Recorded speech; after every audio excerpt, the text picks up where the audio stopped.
T minus 1 minute.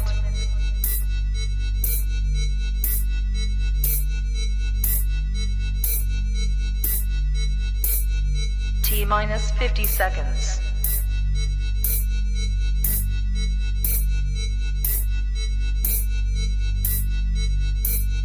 T minus 40 seconds.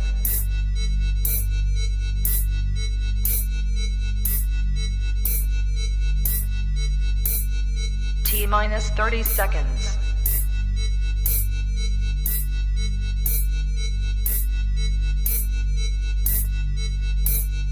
T minus 20 seconds.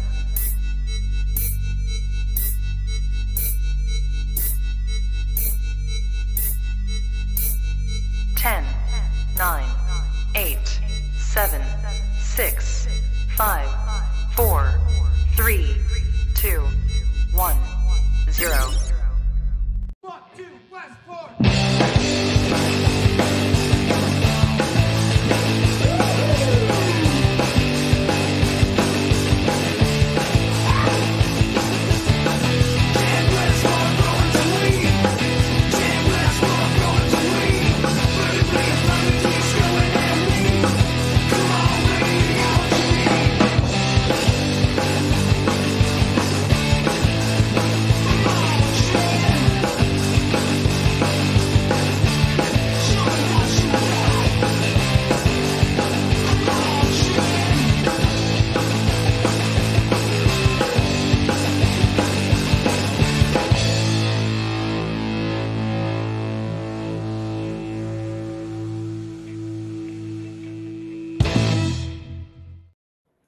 It's true.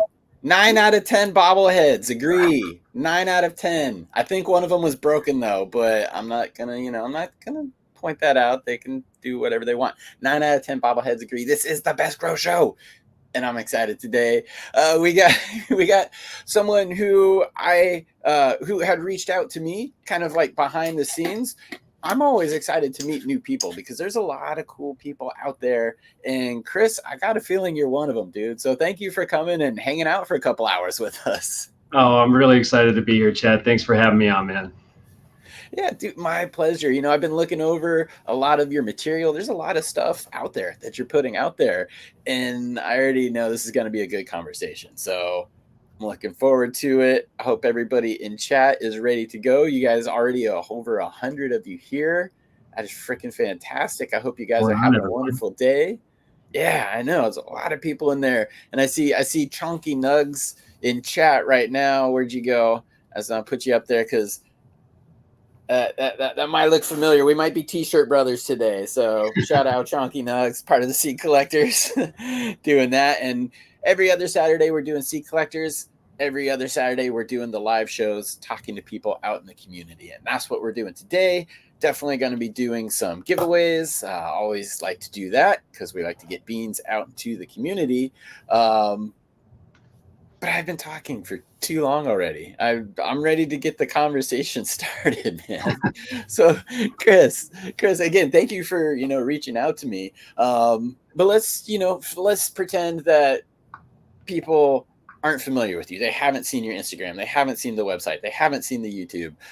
How would you kind of just like introduce yourself, or maybe even how you got involved with cannabis? Because that's always something that we all can relate to here. We're all involved in cannabis one way or another. Sometimes it's not even still an active part of our life. I know some people who don't really consume like they used to anymore, but they're still cool people. So again, I'm talking too much. Chris, please save me, man. How did you kind of get involved with cannabis? And please introduce yourself to people. Yeah. So my name is Chris Carlson. I'm the owner of Crop Culture. Crop Culture, in a nutshell, is a premium cultivated quarterly home grower box that includes premium high quality items and top shelf genetics from breeders and brands that I do extensive vetting and testing on. All the products that are in the box are products that I test and vouch for to ensure that they're of the utmost quality. And I provide these boxes, like I said, they're quarterly and they're themed, and they're at an unbelievable value because I'm really fortunate that I have a really good day job that keeps the lights on, and it affords me the opportunity to kind of do this on the side. And it's kind of like been my passion project, and it's allowed me to give back to the community, and it allows me to use the skills that I've had in my day job that I've kind of cultivated over the past 15 years in graphic design and strategic marketing, and I've applied it in this world. And it actually was kind of simple to get crop culture off the ground, because I've done this for other companies professionally for years. I've worked with startups and all sorts of other companies, and I really just needed the idea. And the idea stemmed from the biggest problem that I saw in the cannabis industry as it relates to home growing. And it does extend tangentially to the dispensary market, because I think a lot of people are driven to home growing from a disappointment with the dispensary scene, because that was certainly my journey. And I think that most people that hear my story can relate in one way or another.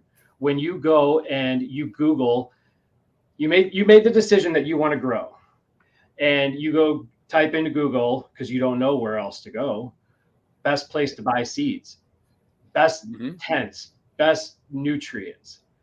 And if you don't know any better, you are going to click right into those top results that are paid for with SEO and big brand dollars behind it. So you're going to have the General Hydroponics and all the big corporations that are paying for those top search results.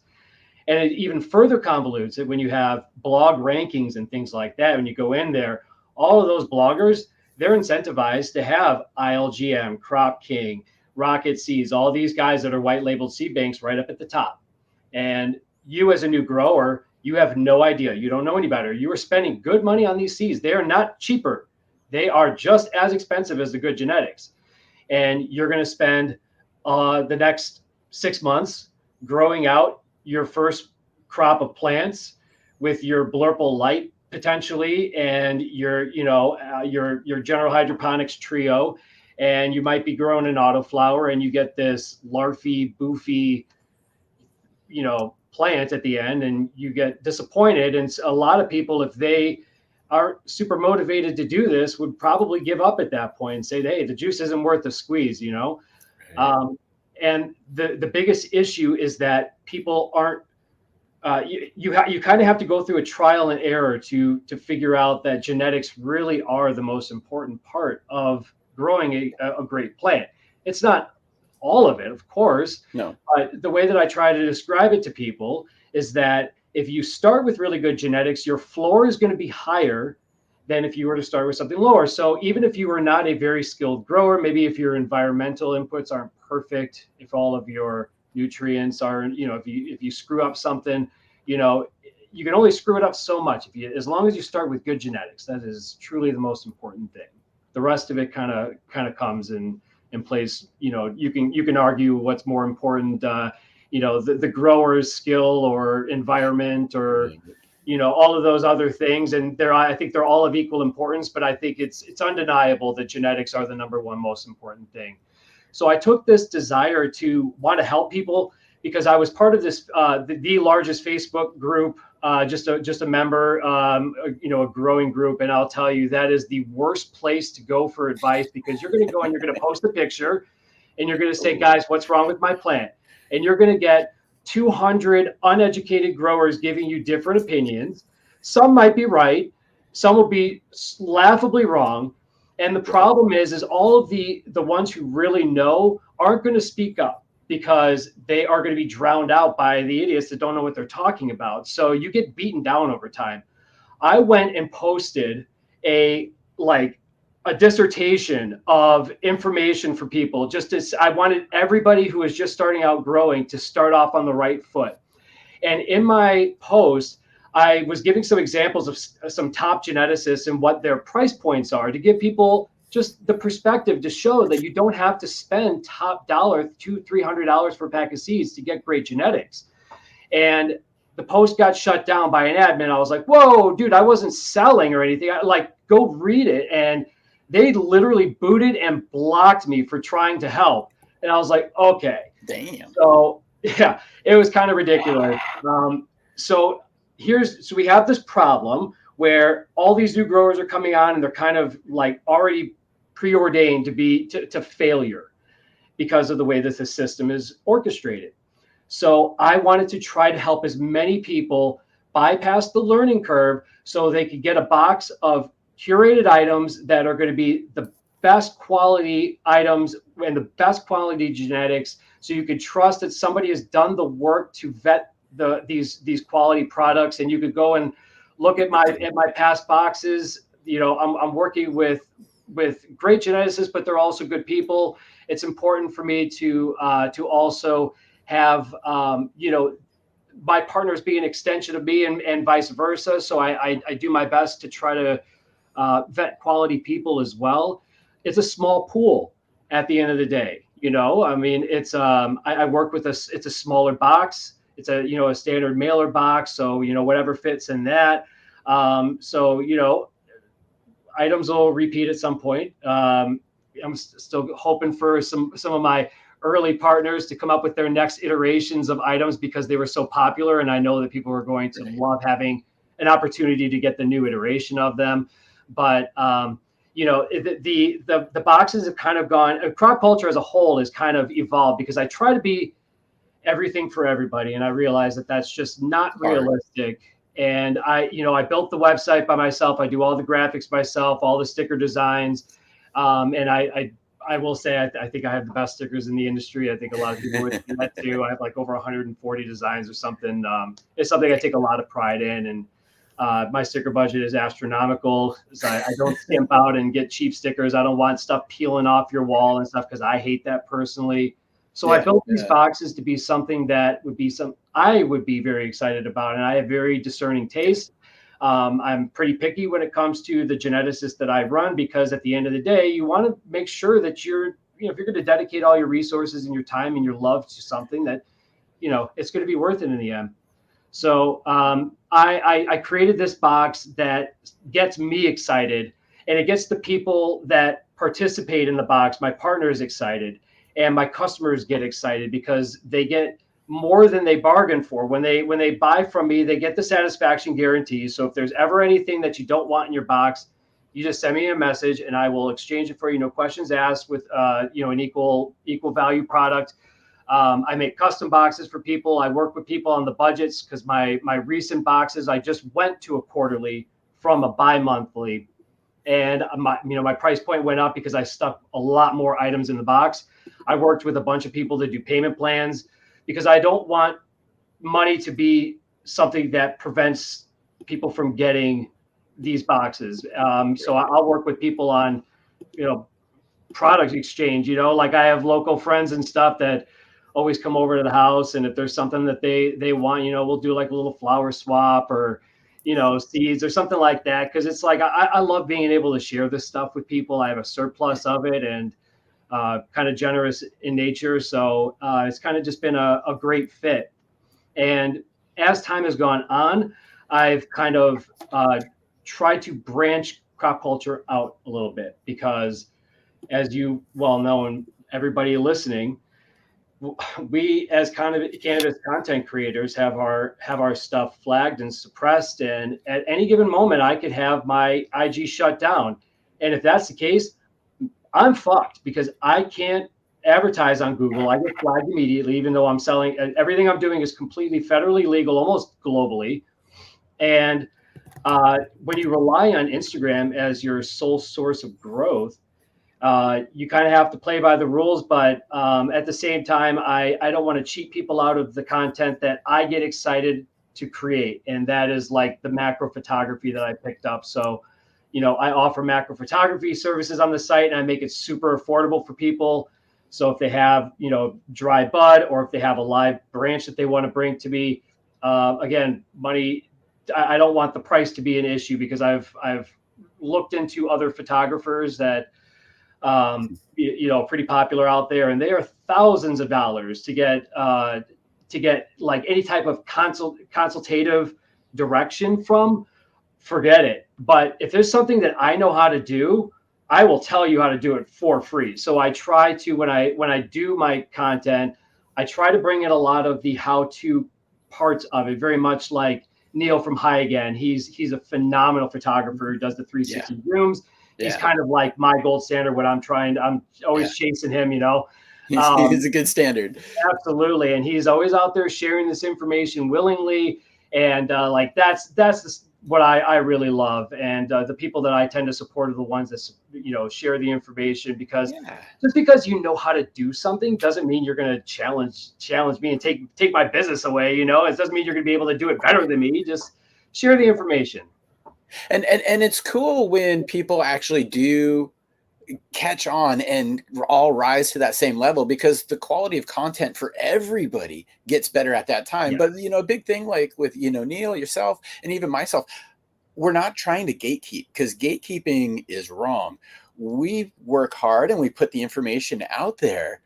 It's up to you to do the follow through and that trial and error, and to learn, and then to reinvest in new equipment. Like, that's on you. So happy to put the information out there. That's not the whole story, though. You still have to do a lot to it. So yeah, I do appreciate people like that, because I'm still learning. That's a lot. One thing we all love about kind of plants and, you know, art, and for myself, music, you can always learn something, man. And if you have a passion about it, it's endless. So yeah, that's, I love how that all kind of folds into what we do with cannabis as well. So yeah. Sorry to sidetrack there. I definitely have some more questions for you, but that's great. I mean, this is crop culture is obviously, it's a play on words with pop culture. Pop culture has been a huge part of my life.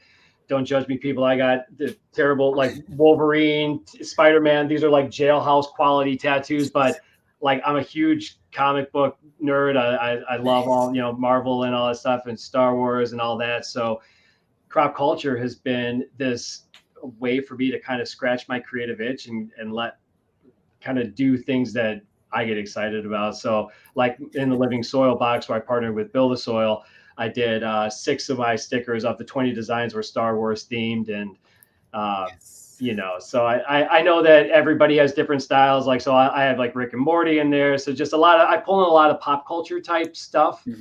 But crop culture it's kind of evolved into more than it is truly about being of the culture, for the culture, you know, for the people. Because at the end of the day, if I didn't have growers, I don't have my customers, I don't have shit.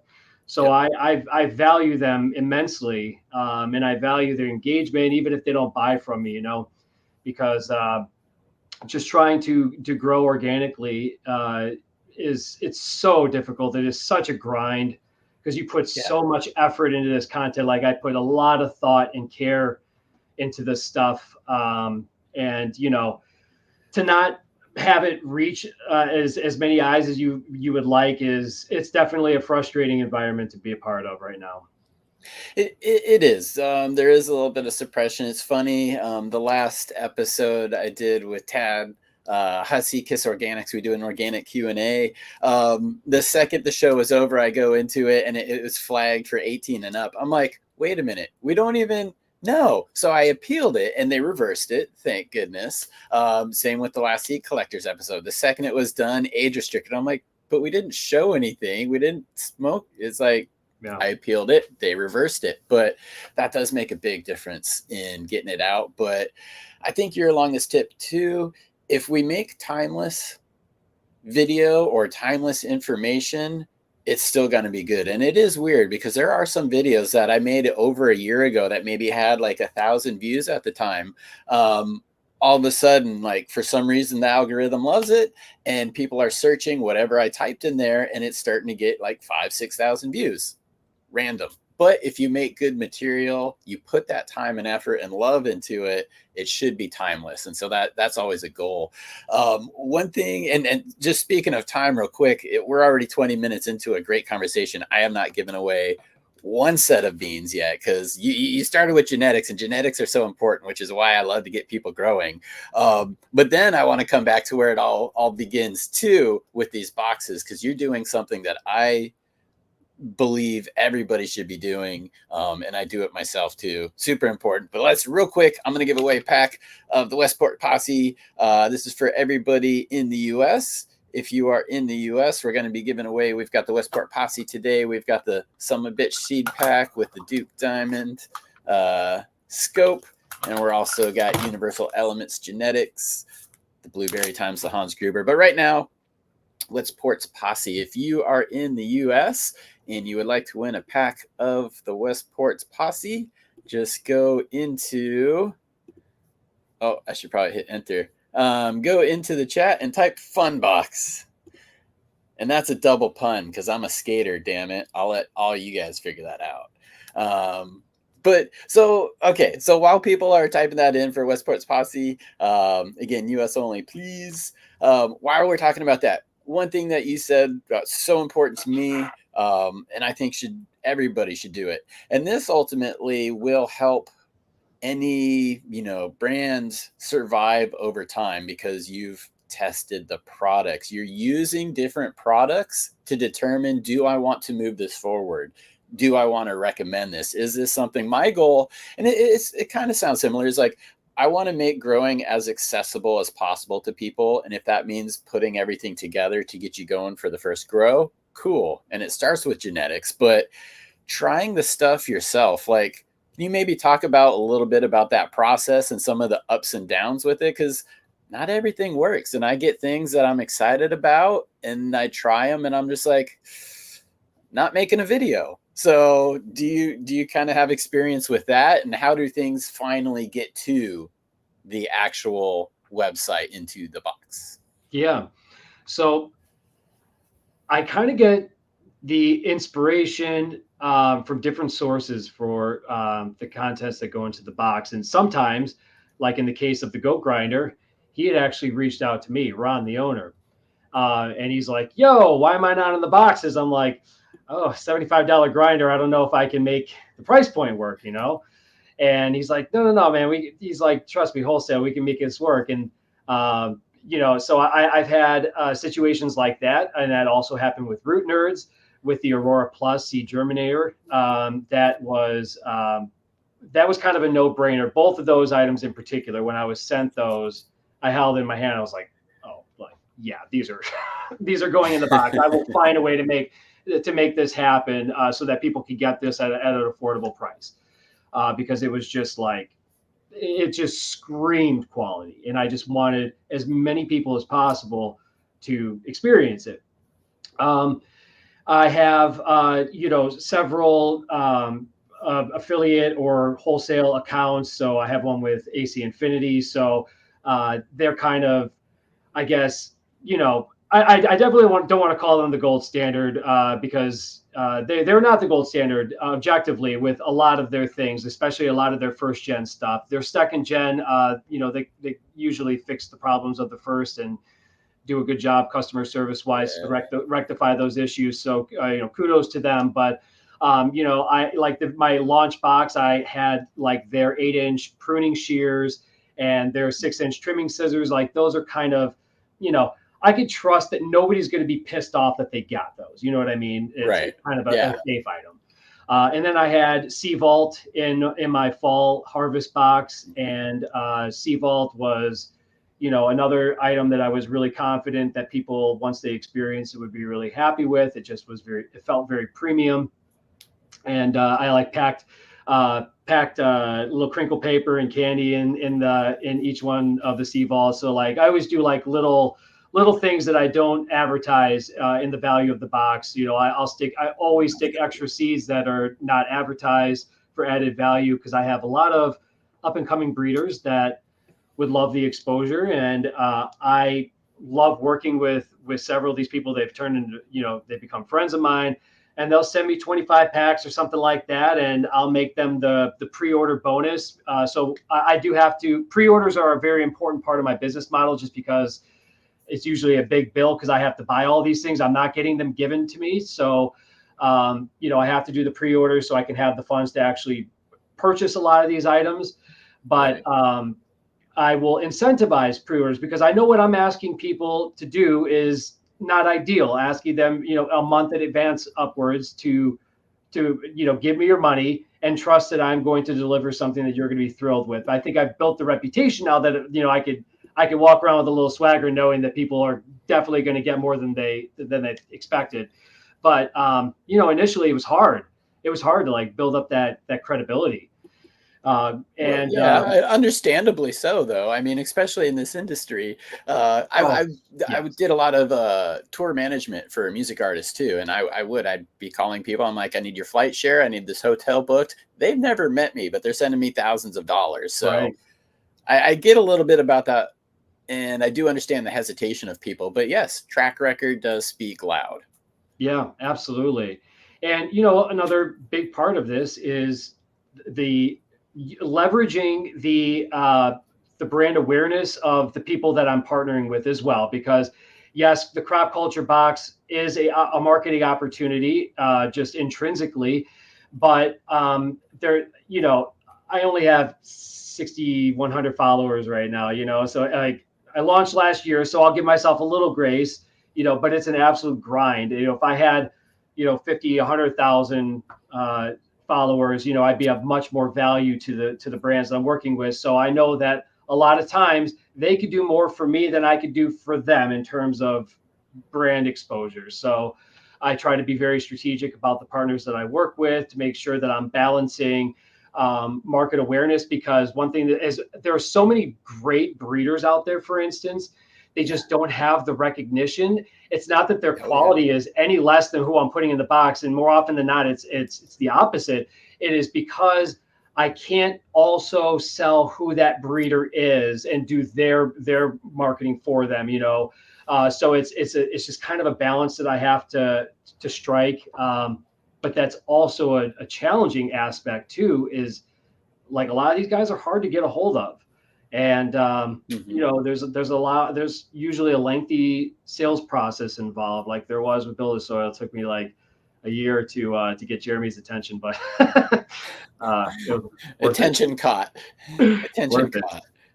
Yeah, definitely. Well, real quick before we carry on, I want to give away these beans, and guys, definitely there's going to be some more throughout the show. But again, this is for right now the pack of the Westport Posse US only, and we'll dive back into the conversation here. But good luck for everybody entered in. Let me go ahead and hit this. Draw in the winner. Go ahead and please hit me up in the DMs on IG. We got the IG for Chris down below as well. Brian Arguito. Congratulations, man. Thank you for watching today. Thank you for participating.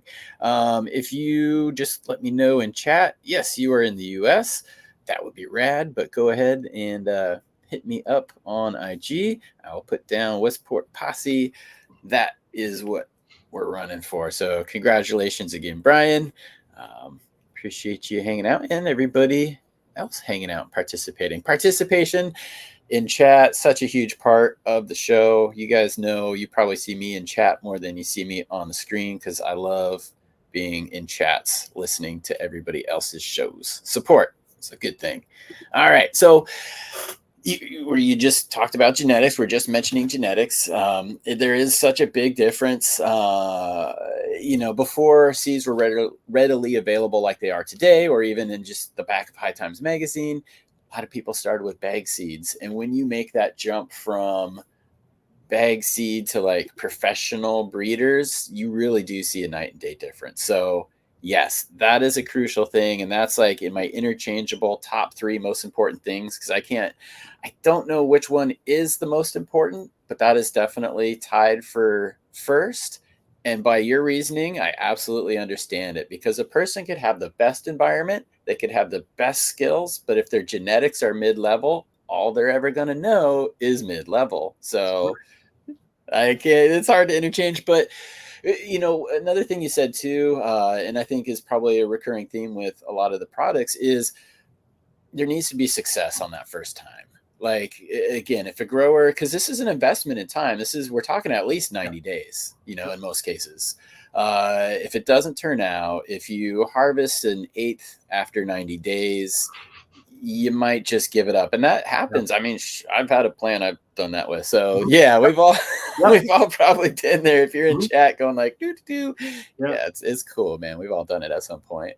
But you know, setting people up for success is very important. But a lot of that is informational too. So does it just stop when they get the box? How are people supported throughout the kind of that 90-day journey, at least that they're on, or where can they find some good resources?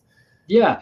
So I always openly say anybody that has any type of a question to go ahead and message me. And if I don't know the answer, I'm not going to tell you some bullshit. I will find you a good resource to point you in the right direction. And there are hundreds of people that will attest to this, probably a bunch in the chat, that I am very accessible. And I try to take a very holistic approach when I diagnose somebody's plant, because I always try to tell new growers that these things are very versatile, they're very resilient, and you don't need to overreact. A lot of times you'll cause more damage to your plant when you try to overreact, or when you overreact to something that you see in your leaves, or whatever the case may be. So it's always kind of like trying to say, okay, let's take a step back. Let's look at it, the big picture. You know, what's your watering situation? You know, we'll break it down. We'll troubleshoot and we'll figure it out. And like I said, if I don't think that I know what's going on, I will definitely tell you. So that is, of course, always an open invitation for people to reach out. The boxes don't require any type of instruction per se. I feel like if you are a brand new grower, you are buying stuff for your first grow, odds are you've already done the foundational research. You've already found your influencers that you've kind of latched onto. We all have our first, like I was Mr. Canuck Grow and Nice. and High Again and all of that crew, and Mr. Grow It, and then found Jeremy Build a Soil, and been very happy ever since. It's been like my wife, and I'm happy 15 years later. Happy ever since. So I will always try to be a resource for you in that moment, but then also provide you with support beyond that, pointing you to resources for to help you grow as a grower, because I think that for a lot of us, growing is it's more than a hobby.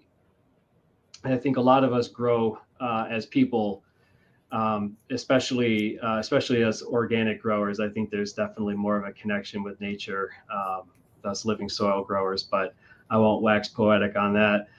But I know we definitely could. No worries. I'm kind of thinking too. I'm looking through some of the comments.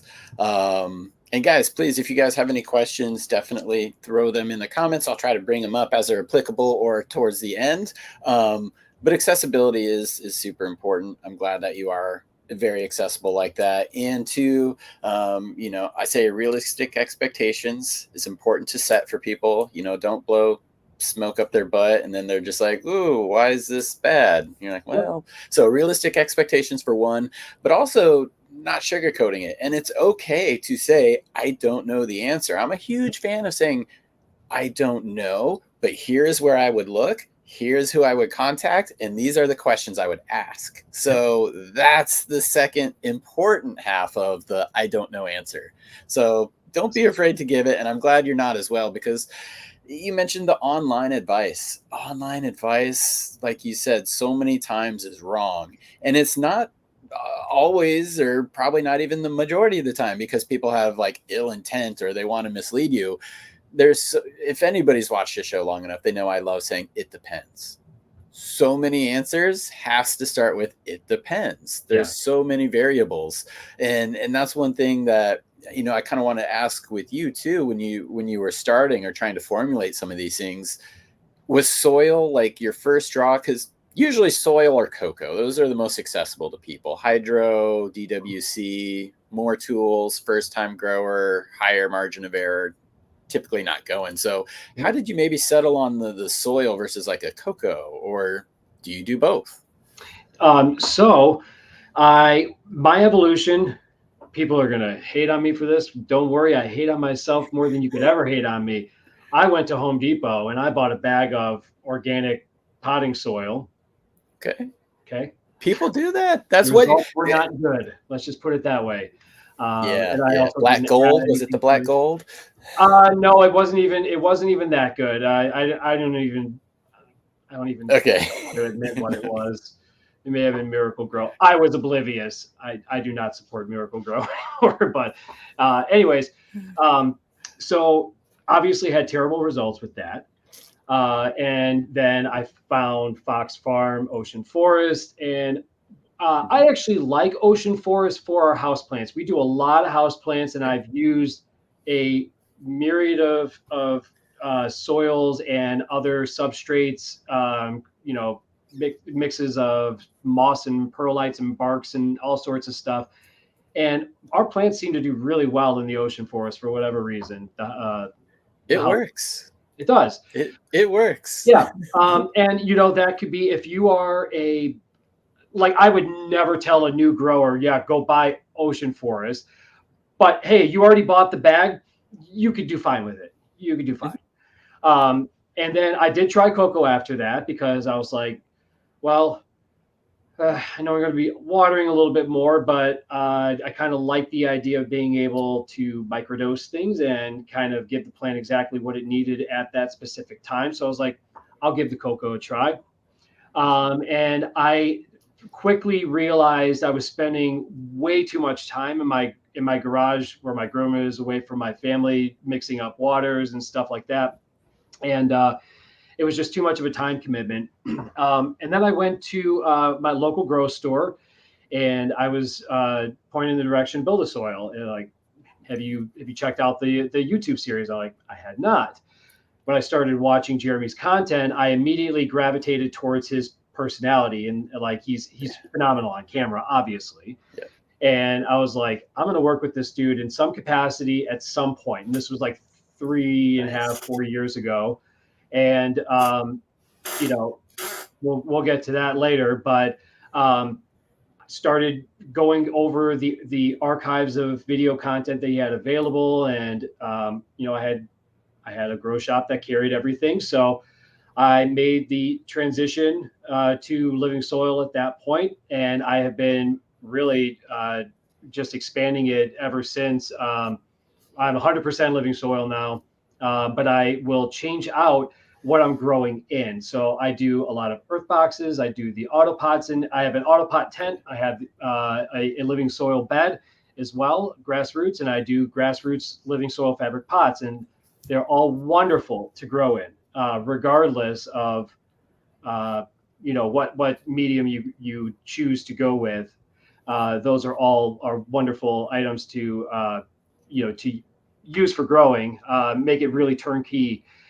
So I test a lot of stuff. Like I said, like I tested the AC Infinity self-watering bases. They did not work for me. They need to work on their float valves, because the valves stick and they show you that they're full of water, but your bitch has been drained for days, and your plants could be like, why do you hate me? Right. So like they just it's just too much attention to be. So when we get new growers and they're like, all right, just tell me what I need to get. Mm-hmm. Those are usually the things that I'll recommend, just because I know that those can be the most simple and turnkey solutions for a new grower. They tend to be the most forgiving. So, yeah. Yeah, I use the AutoPots as well, exclusively when I go on vacation, because I cannot trust the person who takes care of this place to water them correctly. I've made that mistake many times, and then invested in AutoPots. And I do like using them on the regular as well. One of the things with them is, depending on the pot size, you need to let it grow a while. So you got to hand water from the top. So it is important that you do know that skill. But once the roots kind of reach the bottom, yeah, you turn it on and you kind of like, geez, this is what it looks like when the leaves are always praying every time and getting it right. So I have the 3.9 gallons, and I also have 7-gallon AutoPots. You mentioned living soil, and living soil usually requires like a larger pot, a little bit more battery. Again, the size of the pot directly correlates to the length of the grow, the veg and the flower cycle. But again, we're going with that typical just 90-day seed to harvest. What size auto pots are you using, or are you recommending for this kind of living soil environment for people? Because that's always a hot question. I haven't gone living soil in them yet myself, but well, I top dress Yeah. organic stuff, but not So mixed into the soil. when I did the living soil box, we went with the 13-gallon AutoPot Nice. XXLs. Big That was boy. really Okay. Yep. the only one that if somebody was starting from scratch and they hadn't already previously invested in AutoPot, it was a great opportunity to get it at like 40% discount. And I was also, willing to order people custom configurations because the box came with just the one pot, but I ordered several people 2 and a couple people ordered 4. But then I also have the Tray to Grow, and the Tray to Grow is really, really cool. I think there is the potential for more things to go wrong with it, just because of the amount of water that it retains. And you do need to be a little bit more careful, but it is also a really wonderful thing to grow in. I had some failed tomatoes in there because I was growing them indoors. The plant grew massive, but I got no fruit on it because you need pollinators, and we had pollinators in the house, so we only had like 3 tomatoes that was probably just from like pollen blowing from the fan, Right. So lesson learned for anybody growing veggies in your house. Do think about that. You're probably not going to have tremendous yields because you do need to have those pollinators, unless you're going in there and hand pollinating things, which we did not. Yeah, that's one of those like, oh yeah, I knew that moments after you finish growing it. You're like, wait a minute, okay. Yeah. All right. So, but what are you going to do? But you're totally right. Higher soil volumes. Obviously, you could do it in a 5. Jeremy has proven on his YouTube channel that you could grow a big, beautiful plant and keep it healthy in a 5-gallon. It's just not optimal. And I love my worms. I love my worms. It's like a weird thing. Like I love going in there and hanging. I like caring for them now. It's like before it was just like I started a worm farm. Like, yeah, if I get some free castings, cool, But now I go in there, like feed them like high quality stuff. And I actually just posted something on my stories earlier. They love watermelon. If you put it with the rind, you put it face down in there, and they just, oh my God, it's just a swarm. It looks like a brain. It's just like moving. It's crazy. They love it. But the worms are such a fun part of doing living soil. And I was a city boy. I grew up in Chicago. Yep. I was not exposed to a bunch of critters and things like that. So I was not predisposed to really like worms or insects or things like that. But I've really grown to, if I don't like them, I'll definitely appreciate them. And I'll say like bees. I hate bees, but I appreciate what they do. And we have a bunch of garlic plants with these like purple flowers on our property. They are pollinators, and we have tons of honeybees that come in, but they're super gentle and they're peaceful, and they will not screw with you at all. Here we go. You'll see. It's kind of man. pretty crazy. Look at that. This And nightmare fuel. When they're done with this, it is just a layer of castings, and all it is a dry, like just the skin of the watermelon is dry, like paper thin. That's all that you just take and throw it out. It's awesome. Yeah. So. Yeah, I know too many hippies, man. They love their worms. DP710 DPO, I'm looking right at you if you're listening today. So, yeah, people have been trying to get me on that for a while. But then I ran into State 3's guy in Oregon. He does pretty cool work. He's got a rec license down there, but he also does some compost, some compost tea. He sent me the insect frass, and he sent me the worm casting. So yeah, I went to the grocery store. Basically, I don't have to do it myself, so I've got that made. But those are directly in your bed with the plants, or is that separate? Okay, separate thing. Now, you must not toss that soil out afterwards, right? Are you reusing? How do you go about that process? Yeah, absolutely. I will reuse this until I'm no longer growing, and I hope that's Nice. many years down the road, unless something goes catastrophically wrong. It's a 4x2 bed. There was about 10 bags of soil in there, and it's not cheap to fill it with builder soil. So yeah, I am going to re-amend the shit out of that. So what I do, I'm on my 5th run. I have not had one single deficiency in any leaf in any plant that I've had in there. Not one. In 5 runs, I shit you not. And I will go in there. I will put down craft blend. I will use biochar. I like to add a diversity of things in there. I'll use Kashi, IMO, and just kind of use a bunch of different things just to make sure that I have a diversity of microbiology in the soil and make sure that the plants have everything that they need to thrive. And really, my only job is to make sure I don't fuck up the watering. And obviously, it is very hard. Watering is a very easy thing to screw up, but Yeah, it is a lot harder to screw up when you're in a big bed. It's a lot very more true. forgiving, unless you are Very true. just doing way too much damn water. But I think the more you do it, you get a feel for it. You know, if your temperatures are higher and your plants are transpiring at a rapid rate, and you could just tell they're drinking it. You know, you could give it, you know, stay on top of that watering a little bit more.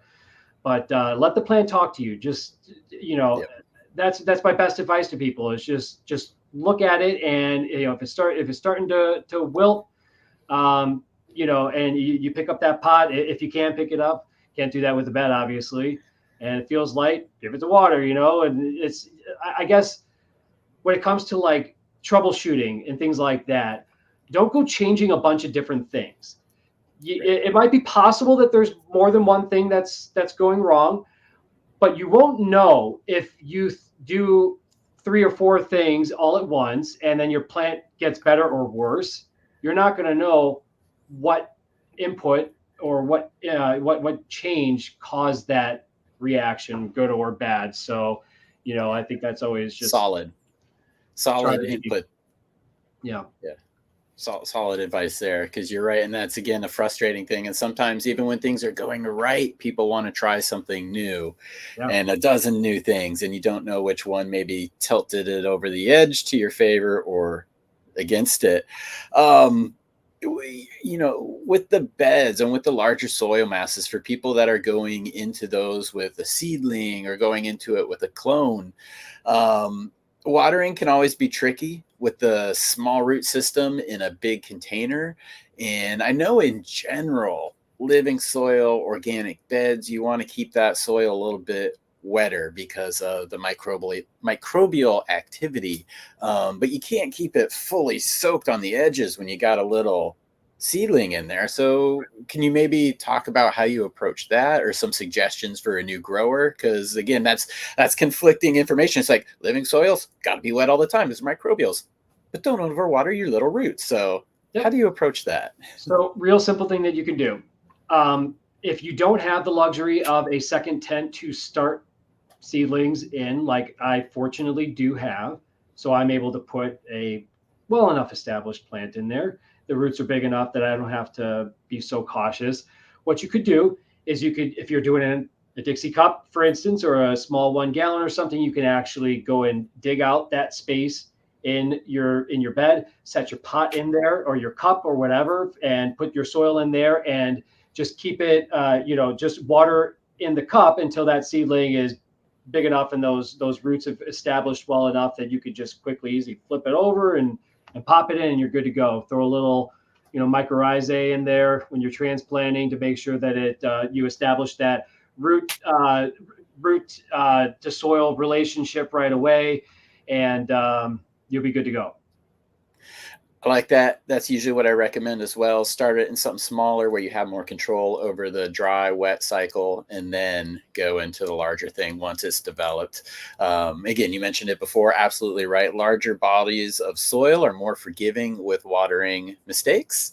There definitely are tensiometers. There's, you know, the blue mott, the carrots you could use out there. they'll measure the soil tension. But yeah, there's a lot of tools out there. I like that. When it comes to prep time though, because you mentioned earlier, and this is one thing I always love to talk to some people who are going like heavy with like the IMOs or some of these other preparations. I'm like, gosh, it seems like you're always doing something. You're always working. And you had mentioned earlier that, mixing all the nutrients were something that moved you onto this style. But what about like the prep time with this? Is it kind of do it once and then you got free time, or is it constant upkeep with all the preparations you have to do for a living soil?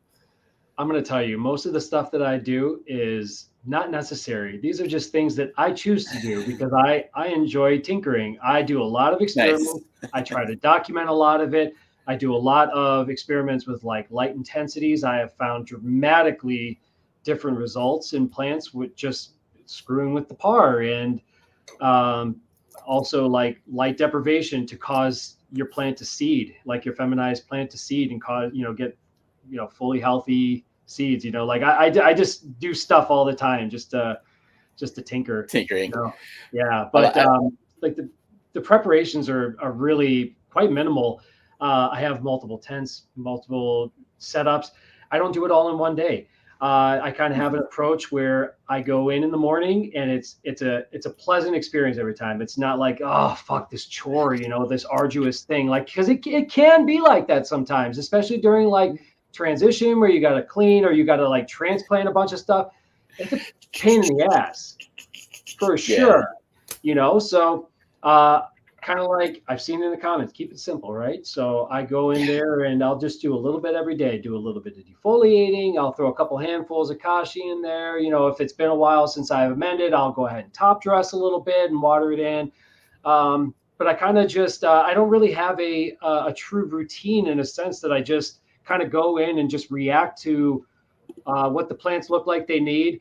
Where they are in their life cycle, what I know they're going to start to need. If I just flip to flower, I know they're going to need more phosphorus and potassium. So I'll make sure to stay ahead of that, because when you're growing in organics, you always have to be 2 weeks ahead.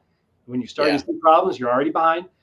And it's a lot of times it's very hard to catch up. But there are a bunch of products out there that can help save a grow when you are doing an organic growing style. To make it make those nutrients more bioavailable to your plant quicker, which has been really nice. So it's just it's a constant learning experience, and I'm always going and just trying to get better every day, and share the things that work well for me with others. Appreciate it. Again, trial and error. I do like the A and the B, the mindset, kind of do a little bit of that. And then I do want to ask about some of the quick organic solutions sometimes. Here in a second, there was a comment up here from Red Eye Jedi that I had to put up here just because it's funny, but at the same time, I absolutely do it. And he says, does anyone else have someone zip them in their tent and check for light leaks? LOL. Absolutely. 100%. Not a dumb idea. No, not at all. Not at all. And I always say, sit in there for at least like 3 minutes, because your eyes will need to adjust, and then like feel around, like, where's the zipper tape, Look, dude, absolutely. Yeah. It sounds silly, but I do it. Yeah. I mean, there's a lot of equipment out there that have overly bright displays. Now, a lot of equipment you can actually turn off or dim the brightness on those, but like if it's bright enough, it could be a problem for sure. Like I had a fan in there one point, and I didn't realize because I'm usually not in there after lights off, just kind of how my light schedule is, and like all my lowers were seated because of that damn thing. So pay attention if you have anything really bright in your tent, equipment wise. Pay attention to that. And it can add up too. I remember back in the day, it was like, you got to put the the electrical tape over the power strip thing because of the little red light on there. It's right. Like a yes and no. And it's been debated for a long time because we haven't really had too good of research on it, but it's like, light leaks, it's automatic herms. And then the argument goes like, well, the moonlight, you can see your shadow. Why doesn't that harm every outdoor plant? Right. And recently, Bruce Bugby, who I think Apogee Instruments, the light meter, I think it was Utah University, very smart guy, academic. Bruce Bugby, just Google his name, but I think it was maybe a year ago, did finally kind of got a good answer to it. And it depends on the spectrum. It depends on the duration. It depends on the angle of it too. Cause sun, the moon at different angles. So we can get away with like that power strip these days. But to your point, if you've got the, big LED screen 1, and you've got the controller LED screen 2 over here, and you got one on the back of the fan, be careful. Yeah. Try to dim those things. Absolutely. And I think companies have become more aware of that, because they're designing these features to turn off after like 20 seconds. Like I can adjust my fan speed and this obnoxiously bright light comes on, but then 20 seconds later it goes out and we're good. Yeah. So I noticed a lot of these companies are kind of like, they're evolving with the times, because they're like, why are my sales going up out of nowhere? It's because all these home growers are starting to buy these products. So now they're adapting them for home growers, because they've like, whoa, shit, this is a newly emerged market that I haven't tapped into, So it's kind of like found money for them. So it's they're catering to the growing community. The cannabis industry has contributed so much money to the R&D of these companies, because like you said, these LED like grow lights that never sold for crap, all of a sudden now you can't keep them in stock. And it's somebody who's not a lot of times not connected to this industry, and they're wondering why. But now there are companies that are putting big money into it, the R&D, because it's still kind of an open market of who's going to really claim, dominance. There's some leaders out there. There's going to be different price points, but it's still wide open. So we see some good and we see some bad innovation. But let's see. Oh, Quick Organics, though. You had mentioned sometimes a quicker solution, because you're right. Organic ingredients typically not immediately plant available. Microbes kind of help that happen. Takes 2-3 weeks, and that's usually how long it takes a deficiency to show up. So you mentioned it already. You're behind the ball the second you see it. How can people who don't want to go for like that synthetic bottle that the plant will take up right away, what are some like fast acting solutions, or if you have any like specific examples of a deficiency and what you would do to treat that? Yeah, absolutely. So one of the most common ones is going to be your CalMag, right? Yep. I think we can definitely go in, and I know you actually just recently did go, like, where you guys dove into how sometimes a calcium or magnesium deficiency is showing because of something else. It's not actually a deficiency, but you could do Epsom salt is a great thing to use as a fast absorbing, fast dissolving, fast acting. You could use it as a foliar, and there you go. Or a soil drench, and a lot of. So just for anybody wondering, sodium in your soil, bad. Epsom salt, no sodium. So, because I know that was one of the things I got called an idiot for on the Facebook group when I recommended. They're like, "Oh yeah, idiot! You're going to want to add salts to." I was like, "Okay, I'm not even going to bother." But yeah, Epsom salt is a good one. Sometimes you can tell quickly who to have a conversation with and who not to. For sure. And then there are things that you could use. Take your organic inputs and make a tea. When you add the water and the brewing, you're going to expedite the breakdown of those amendments that you're bubbling up. So make a tea, and using just a couple of cups of worm castings and maybe some like craft blend or some gypsum or whatever you need for that particular phase in your plant's life cycle.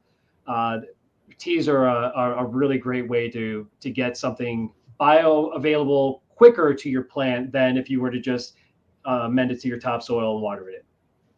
And do you use these teas pretty much right away, or do you keep them in a bottle, keep them in a closet for weeks, months, however long?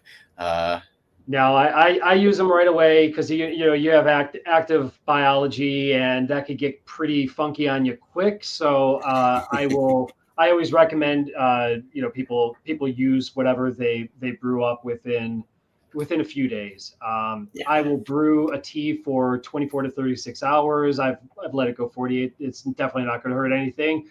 But definitely if you are putting it like in a sprayer or something, you're not going to want to let that sit in there for a long period of time because it is going to get really nasty really quick on you. But use them a few days.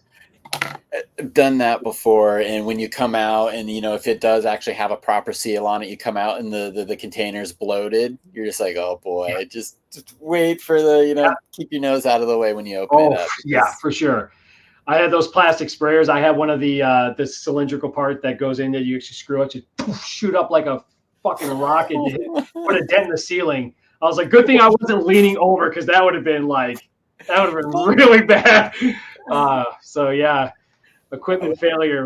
We could probably have an entire hour conversation about equipment failures because my God, anytime you have closed environments, humidity, and electricity all within a closed confines, you could have. There's a recipe for disaster there. There is. And I mean, just as simple as this, I'm using some side lining on this current run and they send you Velcro to attach it. And I'm like, it'd be great if like there were poles that go around the side of the tent, like lining it, or there was like an actual attachment because Velcro is not the best. Set it up, thought it was cool, came back like the next morning, it's all on the floor. I'm like, I mean, doesn't make. So I'm figuring it out. I'm like, do I just double up my Velcro, or do I just get some yo-yos and hang them? So I'll figure that out. You'll find out on this channel though, because I made a video for it. But yeah, I use the side lighting too. That's I don't do like true like inner lighting, like going across the middle. I just have it on the perimeter, and I just have it kind of providing a little bit of light for the lowers. It definitely does help. AC Infinity sells the poles. I got suckered into buying the poles because all my fans were going bad, and I know people are probably like, oh yeah, me too. You get the little click, the click of death. Everybody when they're recording their grow videos, I can pick out which ones have AC Infinity fans because I can hear the clicking in the background. But that kind of helps with the negative pressure, but it also gives you something to mount those lights on as well.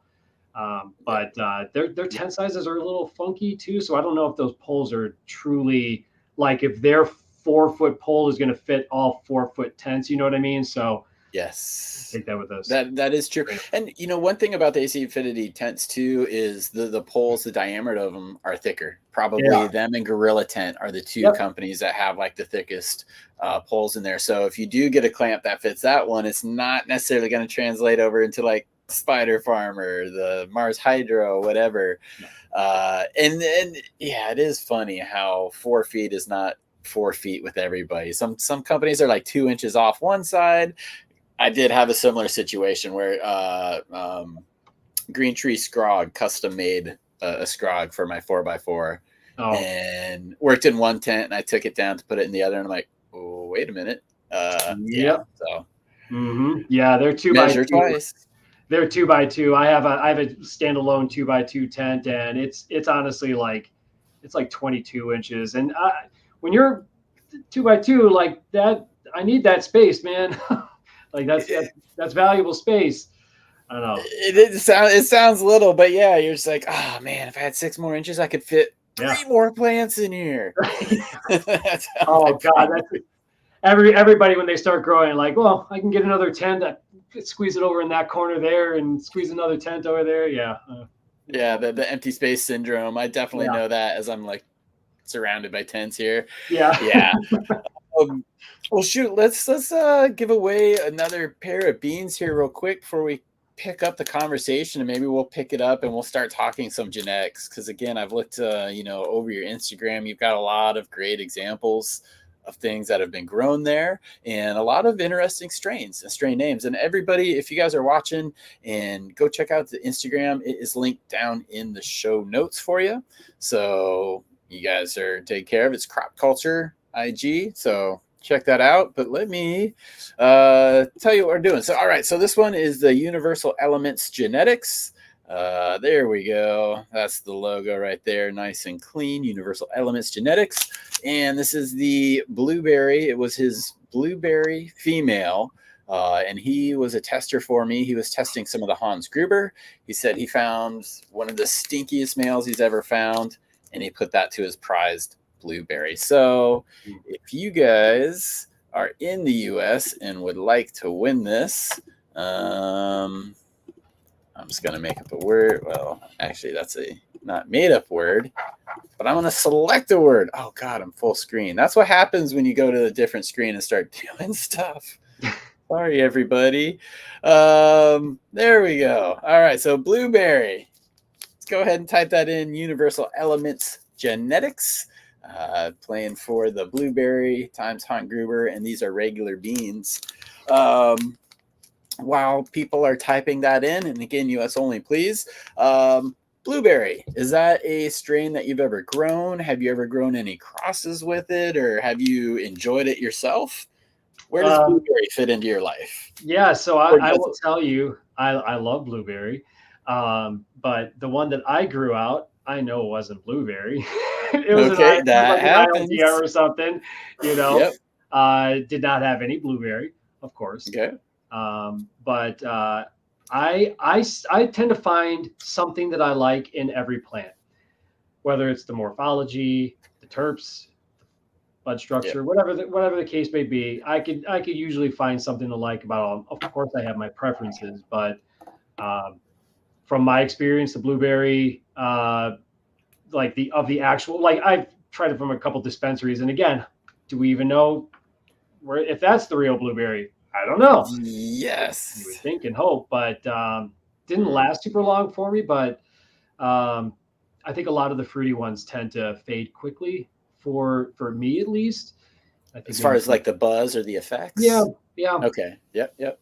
But I fairly pleasant, you know. But I tend to like the real funky ones, like just ones that are just like you crack the jar and you're like, oh, what the fuck, you know, like the real raunchy ones. Those are the ones I tend to gravitate towards.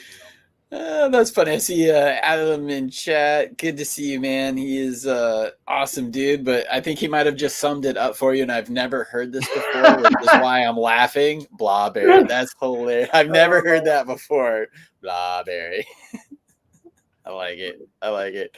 I do enjoy a good blueberry myself, but dude, like you said,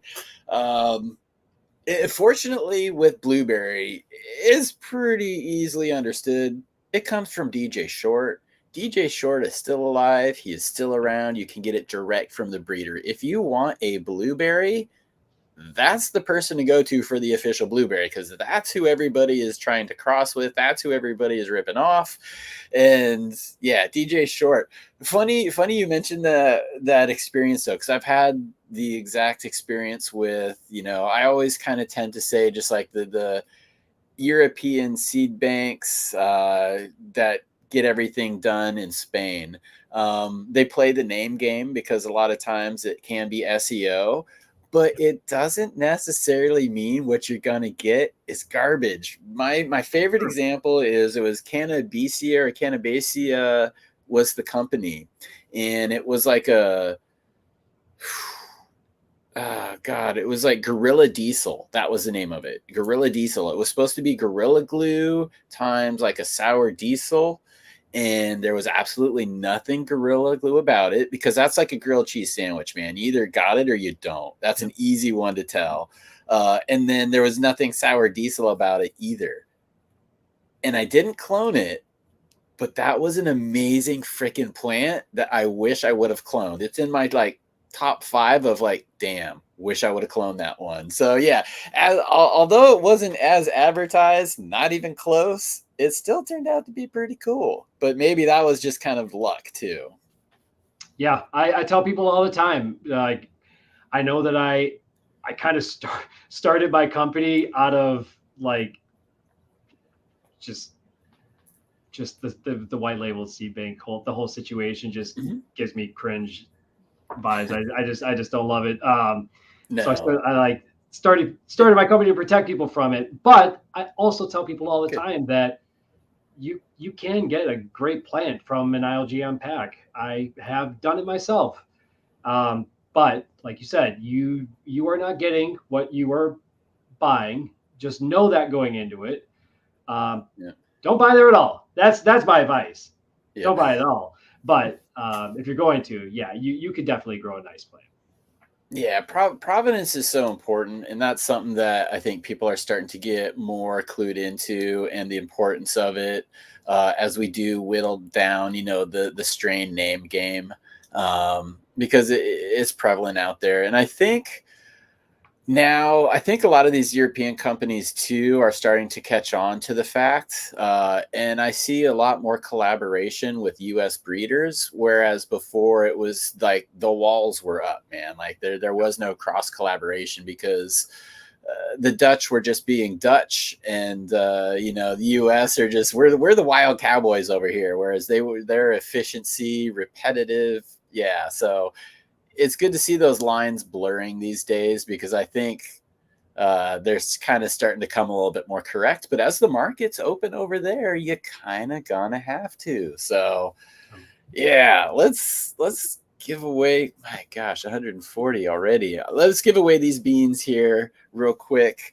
And then I want to keep talking about it, because I want to talk about some of the strains you've run, some of the breeders you've run, some of the hits, maybe some of the misses. But again, US only. This is for the Universal Elements Genetics Blueberry times the Hans Gruber here. And this is my Hans Gruber, not DNA Genetics Hans Gruber that came out way after mine, but that's okay. This never made it out of testing. I had a tester find something that they really liked. He's like, I want to buy the rest. Okay. And then I didn't remake it. So not mad at them. They didn't take Nakatomi Plaza, which I did release. So thank you, DNA Genetics. Appreciate it. But I didn't want to confuse anybody here. This is the Twin Peaks Hans Gruber, not DNA Genetics. Let's see. Share my screen again. How do I do that? Oh, I'm live. Do it live. All right. All right. Blueberry, here we go, guys. Good luck, everybody. If you are the winner, just hit me up on IG, and we will get you sorted out. Let's see who's winning today. It is Mick Butterhuff. I like that name. Congratulations, Mick Butterhuff. Thank you for watching, and thank you for participating today. As long as you are in the U.S., I will send you out these pack Universal Elements Genetics. Congratulations, dude. And just hit me up on IG, and we'll get you taken care of. So Mick Butterhuff, congratulations. And that's awesome. Mick Growing, sending you support from the Mick family. He says, oof, good job. All right. Let's see. Let's Mick Butter. Sweet. Live in the U.S. Right on, buddy. Hit me up. Hit me up. We'll get you taken care of. And all right, stop sharing that screen. Back to us. Let's talk some genetics. That's something that I love to do. Talking on your Instagram page. So maybe what were some of the first genetics you were growing, and where did you go from there? First genetics I grew were I had kind of a mixed order of ILGM and Crop King seeds from Seedsman. I had ordered those. You started off where most people do. Yeah, again, you mentioned they're easy to find. Absolutely. Went to that local grow shop I mentioned before, and they had a nice selection of some good genetics at the time. And I picked up a bunch of packs of Ethos, and I have since, I don't grow Ethos. I'm not going to get into the whole thing about him as a person, but not my people, so I don't support it. But anyways, then through the Build a Soil, I learned of a bunch of other geneticists, and I kind of went on like this pack buying spree, like so many of us do, because I think that a lot of us, so a lot of us collect other things. Like I was a comic book collector first, baseball cards, sports cards, and Marvel Masterpieces, 1992 specifically. And then it went to Funko Pops. I had thousands of Funko Pops at one point. I had Beanie Babies when I was a kid, hundreds of Beanie Babies. So I've always been a collector. So I've been predisposed for this. So put me in front of something that's collectible and things that are sought after. It's like, look out. So I amassed this huge collection of genetics, more seeds than any one person could possibly get through in a lifetime. And that's kind of was like, oh, what do I do? So I'll start a business. It's related to seeds. And like, it was kind of like, kind of where it stemmed from. But I've grown, oh my gosh, a lot of different breeders, but I'll tell you what I'm doing differently now that I'm not buying so much into the hype, and I'm not paying attention to strain names, because I found myself like salivating over these strain names, like, oh, I got to have it. But then I started realizing, like, the reality is if you went and shuffled a bunch of the plants around, if they were seedlings, and I was like, the strain, you're not going to be able to identify that plant by the strain name. So the strain name doesn't mean shit. You just want to make sure, if you have certain genetics, obviously, in the lineage that you want, yeah, go for that. Don't go for a strain name. It's just marketing, and it gets you crazy. Like I look at these breeders now, and they're just blasting wave after wave of seeds, and people are like financially fatigued from this, because all of us collectors are like, dude, give me a break. Like, I can't drop $600, $1,000 every single, every quarter. You're dropping new, and all it is they'll have one male, and he pollinates a bunch of fucking females, and then the seeds they're untested. I'm not saying that they're bad seeds necessarily, because but you don't know. Absolutely, you don't know. I believe, like, because I made my own seeds. I have 3 of my own crosses, and they turn out wonderful. I truly believe that if you start with great genetics, the seeds, there are anomalies, of course, and certain genetics are just going to work really well together, and some just won't. You won't know that until you grow it out, until you go through testing. And that is the problem with all of it. There's like, because I can understand it from both sides. I can understand it from a consumer, but I can also see it from the breeder side, because it is a grind. A lot of these breeders are struggling to get recognition. They're competing against all these other breeders. They're competing against white label seed banks with all the big money.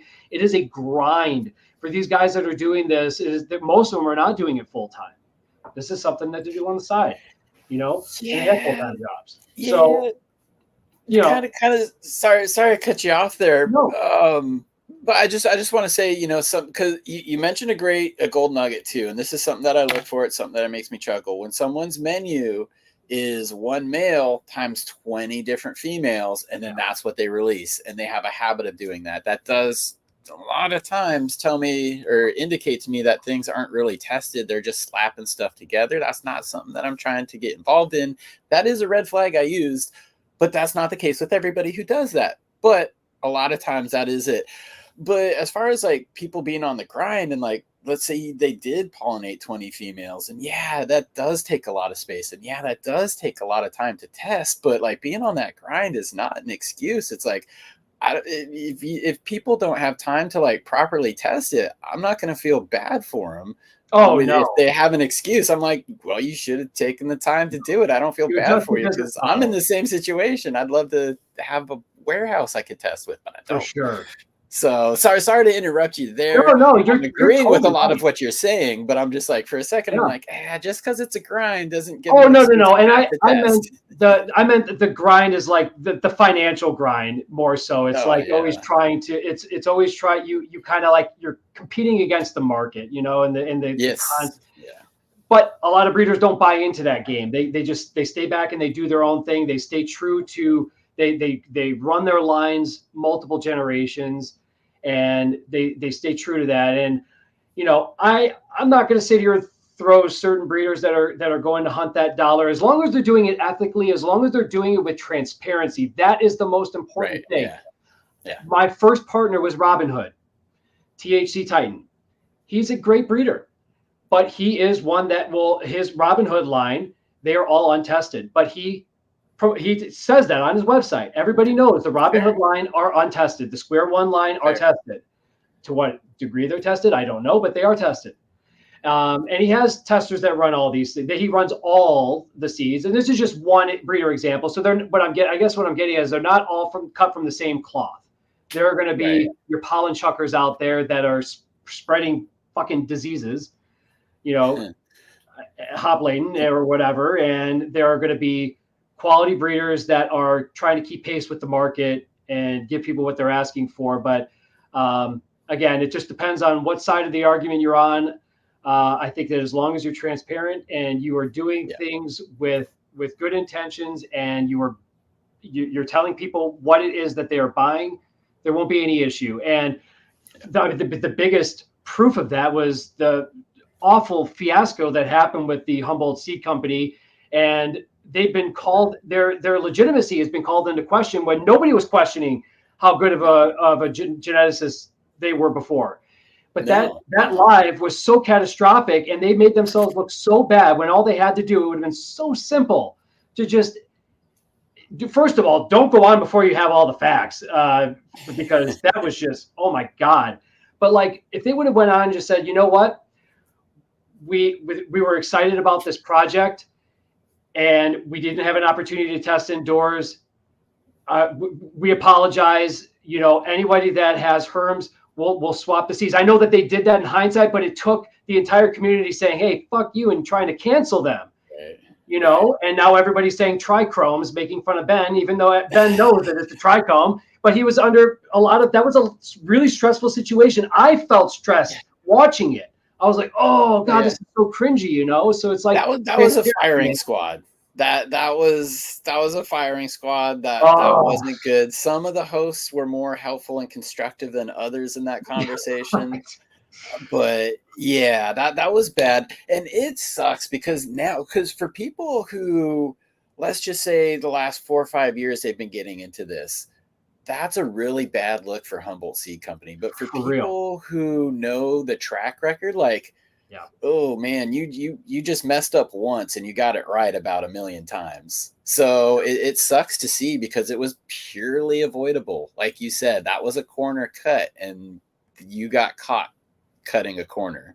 Absolutely. Bad look. But for them in general, like, I still think they're one of the, as far as the science behind it and the testing and just the R&D, they're one of the best. But they cut a corner, man. So no matter how big or small you are, don't cut corners. That's a quick way to end it. And you were talking to, a lot of people don't have time. The market is such a fickle thing. What is hot today will not be hot if you run it 2 generations and try to work it. You have to feed the market, which a lot of people are doing. But you also said, and this is what I agree too, there are people who are sitting back and working something, that are making something solid and reliable and consistent. And as time goes by, more people are going to gravitate to that, especially as we get deeper in the experiment. But yeah, right now there's a lot of just keeping up with the market, and that it's unfortunate, but it is what it is. And we found a lot of very cool phenos because of people doing that. That's with this legalization, with people popping so much genetics, we are finding just the crazy expressions we never would have found if people weren't doing stuff like this. So I guess maybe what are some of the profiles that you look for, just as your personal preference, like what are you picking up first in the line of jars? Yeah. So I love anything that has that classic. I know the skunk is so elusive. I just always, it's a good general feel. Yeah, I just want it back. Anyways, I like just funky, really unique profiles, because I think that I have a pretty good nose for very obscure terp profiles. I really love when I smell one. I get my nose in there. I probably make some people uncomfortable. I love smelling flower, but I really get in there because I like picking out all of the little nuances, because I was also kind of a cologne guy for a while too. So so I kind of trained. Yeah. So there's just, and the more that I learn about terpenes and their omnipresent in nature, I've kind of like started realizing that cannabis could smell like literally fucking anything, and that is really cool. That's really cool. So I love gas. gas is something that I always will gravitate towards. A really good gas, especially if it has gas with a twist. So if you give me something with a fruit behind it or a funk or something, I'm all for it. There is one cultivar that I keep around and I will keep around. It's a Wolfpack Selections cultivar, but it was named by the guy who found it locally here, Love Green Culture. He's one of our buddies, Marky. It's called Chicago Cake, and it is, oh my God, rotten grapefruit, BO, just raunchy, nasty. It is so strong. When you open a jar, it is like you don't have to put your nose up to it. It will punch you in the face before you even have a chance to lift it to your face. And it is just, it's killer. It's absolutely killer. It's like a 1 in 1,000 type of terp profile. I love it. But yeah, man, give me something unique or funky, man. I'll eat it up. Okay, that's yep. I was having this conversation the other day too. It's funny the things we will use to describe some of the flavors or some of the smells from it, and that will get us excited. We're the only culture subculture that'd be like dirty diaper. Yes. So it's got a bit of like a gym sock that's been left in the bag for 32 days in an 84-degree trunk with some burnt tire and that exhaust that is just like, sign me up. Yeah. Oh yeah. I know. We're a funny group. So funny. Because I think the people that have experienced those, this is probably purely anecdotal. Maybe there's been studies behind it. I'm sure that there are these certain terpenes in there that are giving, and the flavonoids that are giving that particular scent that are correlating to the effect. I don't profess to know any of this, but I believe that those really funky ones tend to have the best highs. They tend to be the longest lasting, the strongest, and the flavor definitely doesn't taste the way it smells, So yeah. I've correlated that to, again, completely unscientific, just through anecdotal evidence and my own experience. But the gases, the things, the burnt rubbers, the fuels, the things that are very astringent like that tend to have the most punch to them. They tend to be the most narcotic, the most sedative, knock you down in the dirt. Those tend to be the ones that do it to me. And I mean, you just say earlier, the fruit stuff does kind of, it tastes great. I enjoy it. That's usually daytime stuff for me, but it doesn't hit you as heavy as that. It leaves you clear. And for a lot of people, that's important. They don't want to be, head in the clouds all day, but they may want a little bit of relief. So time and a place for everything. And I wanted to pull this one up here because you mentioned Wolfpack as well, and Slayer 420. He's a guy out in the community, listens to all the shows. I said Fast Break by Wolfpack Selections is some of the best they've grown. So Wolfpack, you said that was local to the area. Can you maybe tell us a little bit more? Because I mean, the name's familiar, but there's so many Wolfpack. Yeah, so I think Wolfpack might actually be in California. I'm not 100% sure. The guy who actually found it, he's one of our local gromies, Marky. He was running some tester stuff for Wolfpack, and he stumbled across that one, and it just happened to be a real winner. But man, when it comes to genetics, I mean, you obviously see these bins behind me. These are all filled with seeds, and I'm all over the place. I have all sorts of breeders that I love, so we can dive into all of them. An organized problem. I love it when the problem is organized. That's great. Yeah, exactly. Well, I mean, maybe, yourself, what was the last pack of beans that you popped?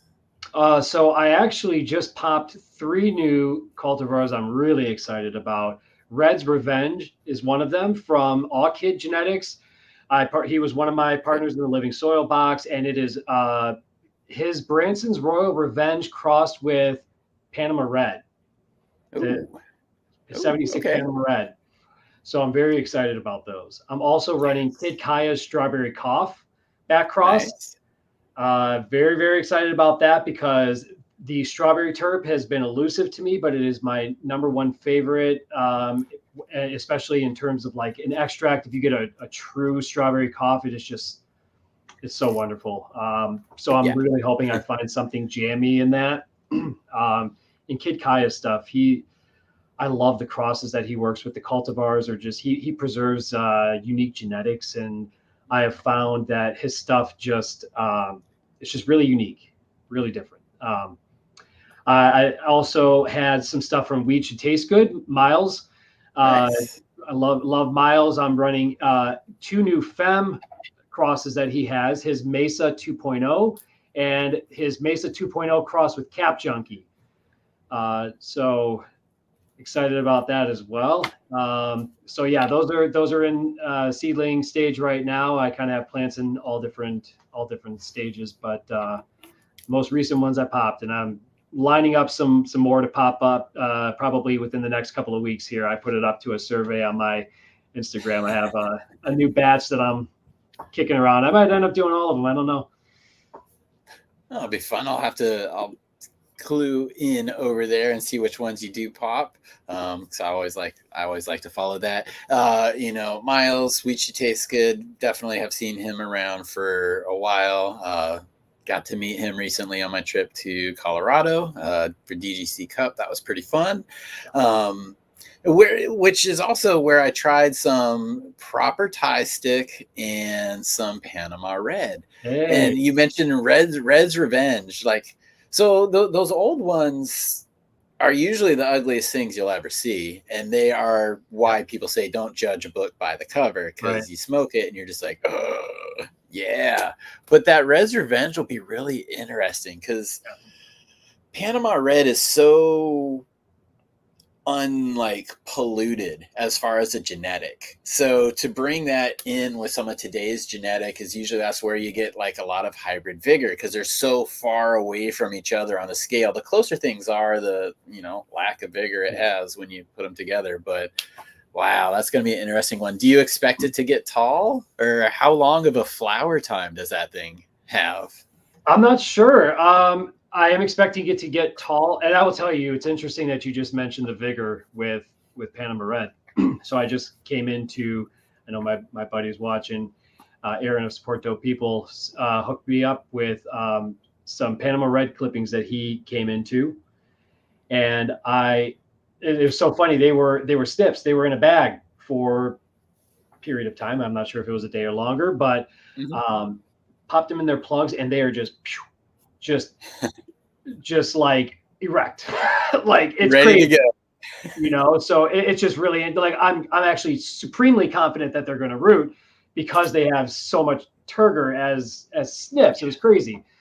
So yeah, real excited about that one for sure, because these are cultivated. Like Thai stick was another one that my dad has been talking to me about as a Vietnam vet for years, and he would always talk about Panama Red and Thai stick, and always harken back to the days where he had that was so prevalent, and you can't find it anymore. So I'm just really excited for the potential to be able to bring that back and share that with him. That'd be really cool. That would be. It was, oh man, it's been a while since I've smoked something that was like the real deal stuff, and it was nice to see because it came from the grower, so they had like the proper colas on it, and it looked ugly as hell, which is why I'm like, that's a good sign. That's a good sign. No, it's real. So it worked out. One thing that is kind of jumping to modern genetics, and I'm not going to say ugly as hell because it's absolutely not, but chems sometimes can be a little bit different because it gets a little bit foxtaily. Now, this is a beautiful picture. This is definitely not ugly as hell. But I just wanted to say, as far as modern genetics with chems, sometimes people looking for chems, wanting the chems, buying the chems from that, shady seed bank, and getting something that's totally like purple and golf ball. Chems are a little bit ugly sometimes with that foxtail stuff, but I embrace it. I enjoy it. That's the sign. But I love chems, and I saw this on your Instagram, the 50 Shades of Chems by, was it Covert Genetics? Yep, Covert Genetics. Yep, one of the Build a Soil guys. I learned about him through Build a Soil. In fact, it was one of his cultivars that was Jeremy's favorite from season 2. The guy, this thing chunked up like crazy. I mean, it was That looks good. it was Yeah. insane, and actually, it had the dirty diaper terp. It was super sticky and turned out to be a really nice bud. And the high is actually terrific on it. But yeah, it is not the most aesthetically pleasing. So when I'm doing these macro photos, and especially like the 360s and stuff, I try to accentuate the most Awesome. beautiful parts of the plant. And some are more beautiful than others. But I love how this one turned out, and the smoke is great. So that's really, at the end of the day, all you care about. Yeah, and yeah, well, true, definitely. At the end of the day, the effects really are going to be the big difference there. But I just wanted to, nah, I was gonna make a bad analogy, but I don't need to. Let's see, We's in the juice here. So people have been over enamored by the centerfold perp and cookies era. And that was maybe that was where I was going with it. But I do love seeing some nice, beautiful green plants these days. Like I still remember like just how neon green Northern Lights was back in the day. It was almost literally like neon. So it's fun to see some things come around. Andy here is asking what strain was that? That was 50 Shades of Chem. Yeah. Let me Genetics. I'll tell you the exact cross here. This is his Slap and Tickle, which is GMO crossed with grape pie, crossed with his halitosis, which I have run twice, and it has been phenomenal, which is Motor Breath. And that is a cross between Chem D and San Fernando Valley OG and Chem D I-95. So damn.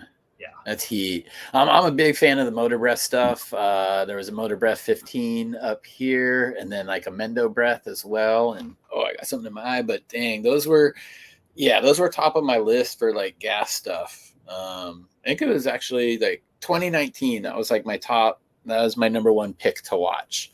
Was the Motor Breath. That thing is awesome. Kind of, and I'm gonna segue on that real quick to give away some more beans, because we're already over an hour and a half. My gosh, man. But I don't know if you've had any experience with this guy, but Duke Diamond Dominion Seed Co. When people want some like heavy stuff, that gas, that fuel, that skunk, like the knock you in the dirt type of stuff, Duke Diamond Dominion Seed Co. is usually one of my first recommendations for people. I'm like his work, like the Virginia Beach Afghani, some of the other Afghanis he's working with too. Those they'll ruin your day if you take them too early and you're not expecting it.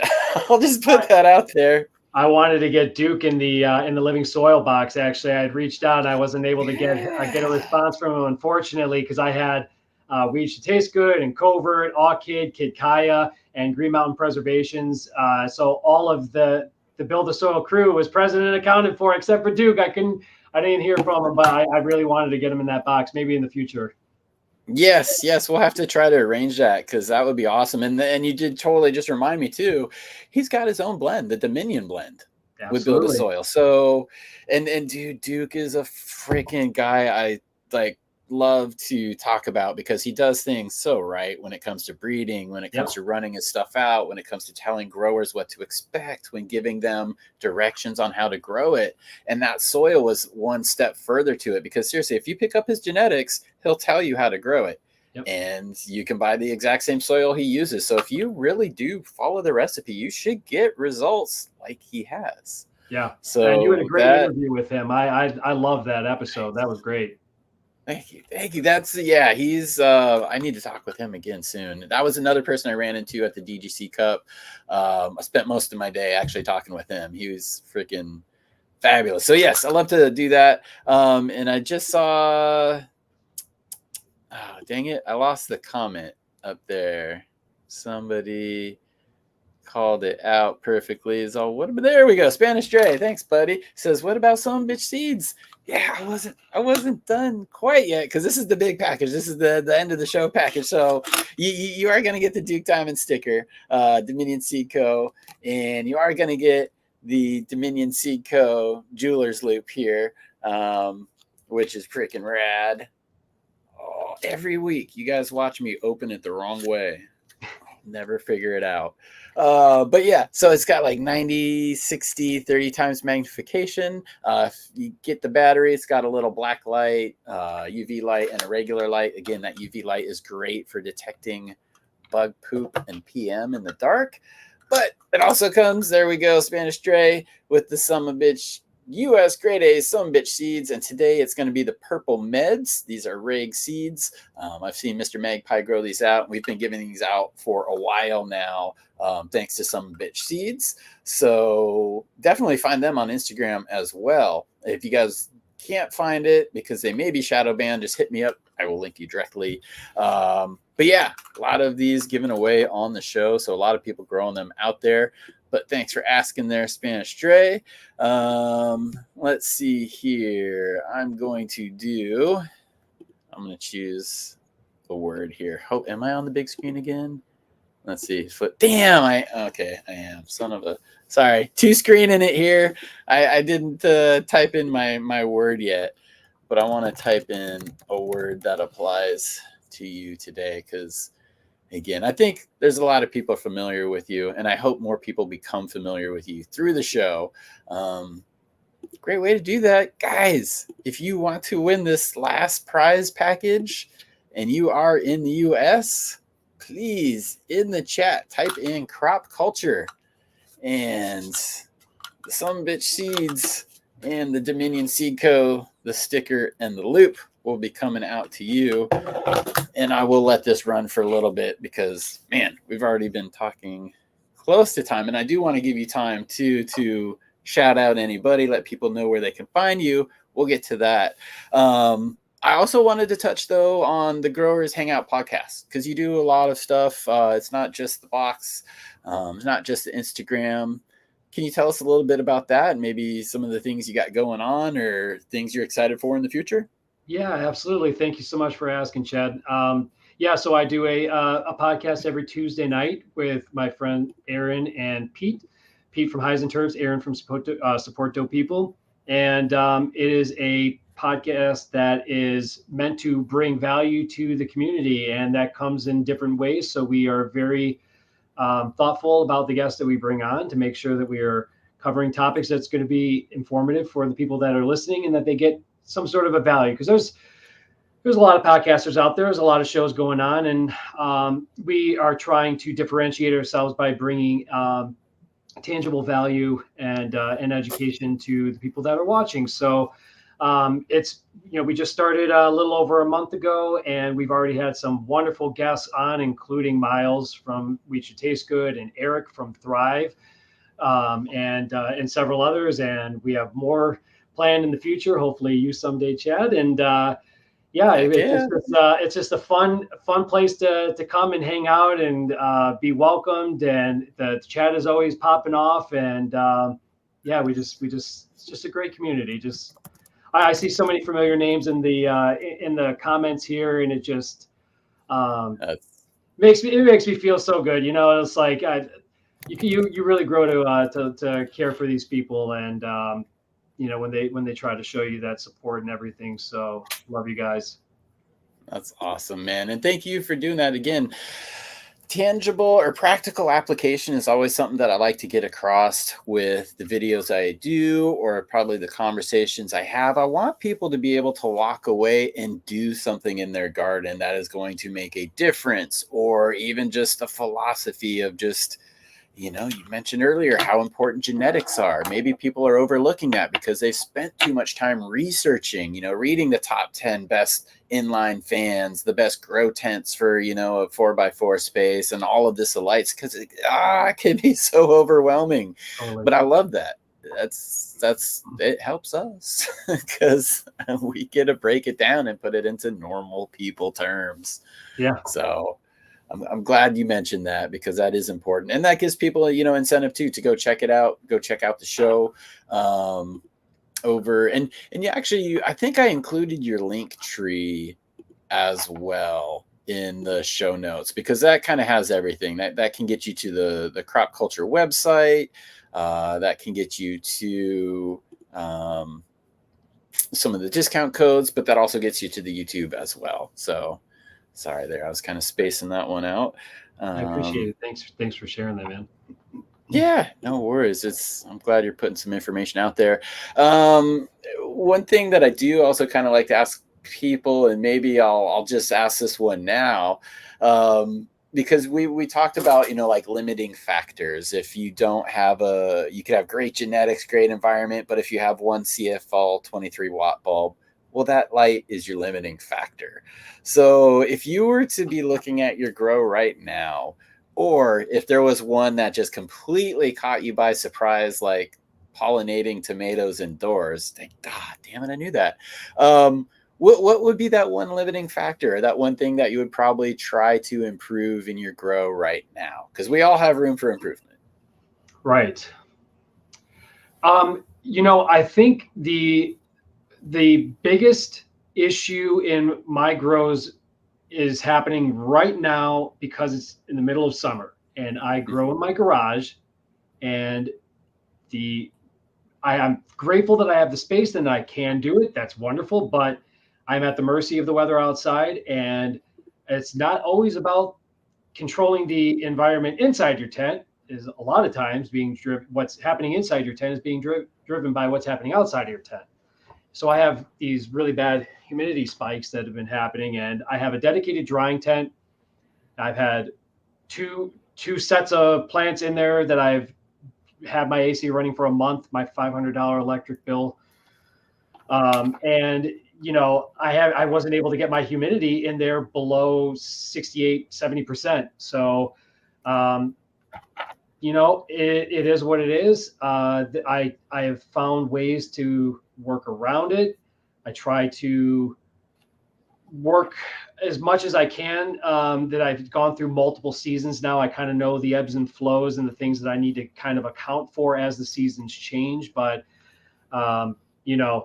there's only so much you could do, and I don't want to run a dehumidifier. It just takes too much power. So I will leave a tent flap open and kind of let it vacate air a little bit. That way I'll have my exhaust fans going on full power, try to mitigate the impact of the humidity as much as possible. Really, it's not as much a problem when I'm in when the plants are growing. Even in flower, I'm totally fine with high humidity, because I usually like my temps high.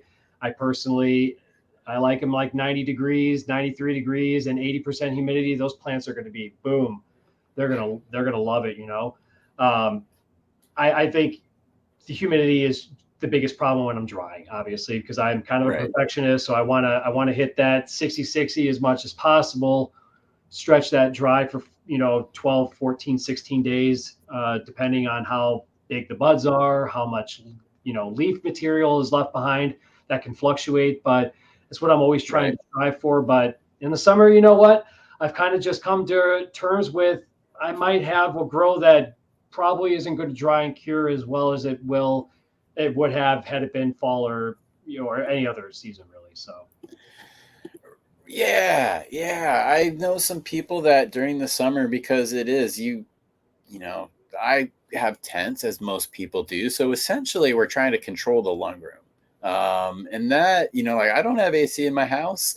I have a portable one for things just get off the rails. It's funny, I'll buy an AC for my grow, but not for myself. Not for you, right? Yeah. No, but the plants need it. Yes.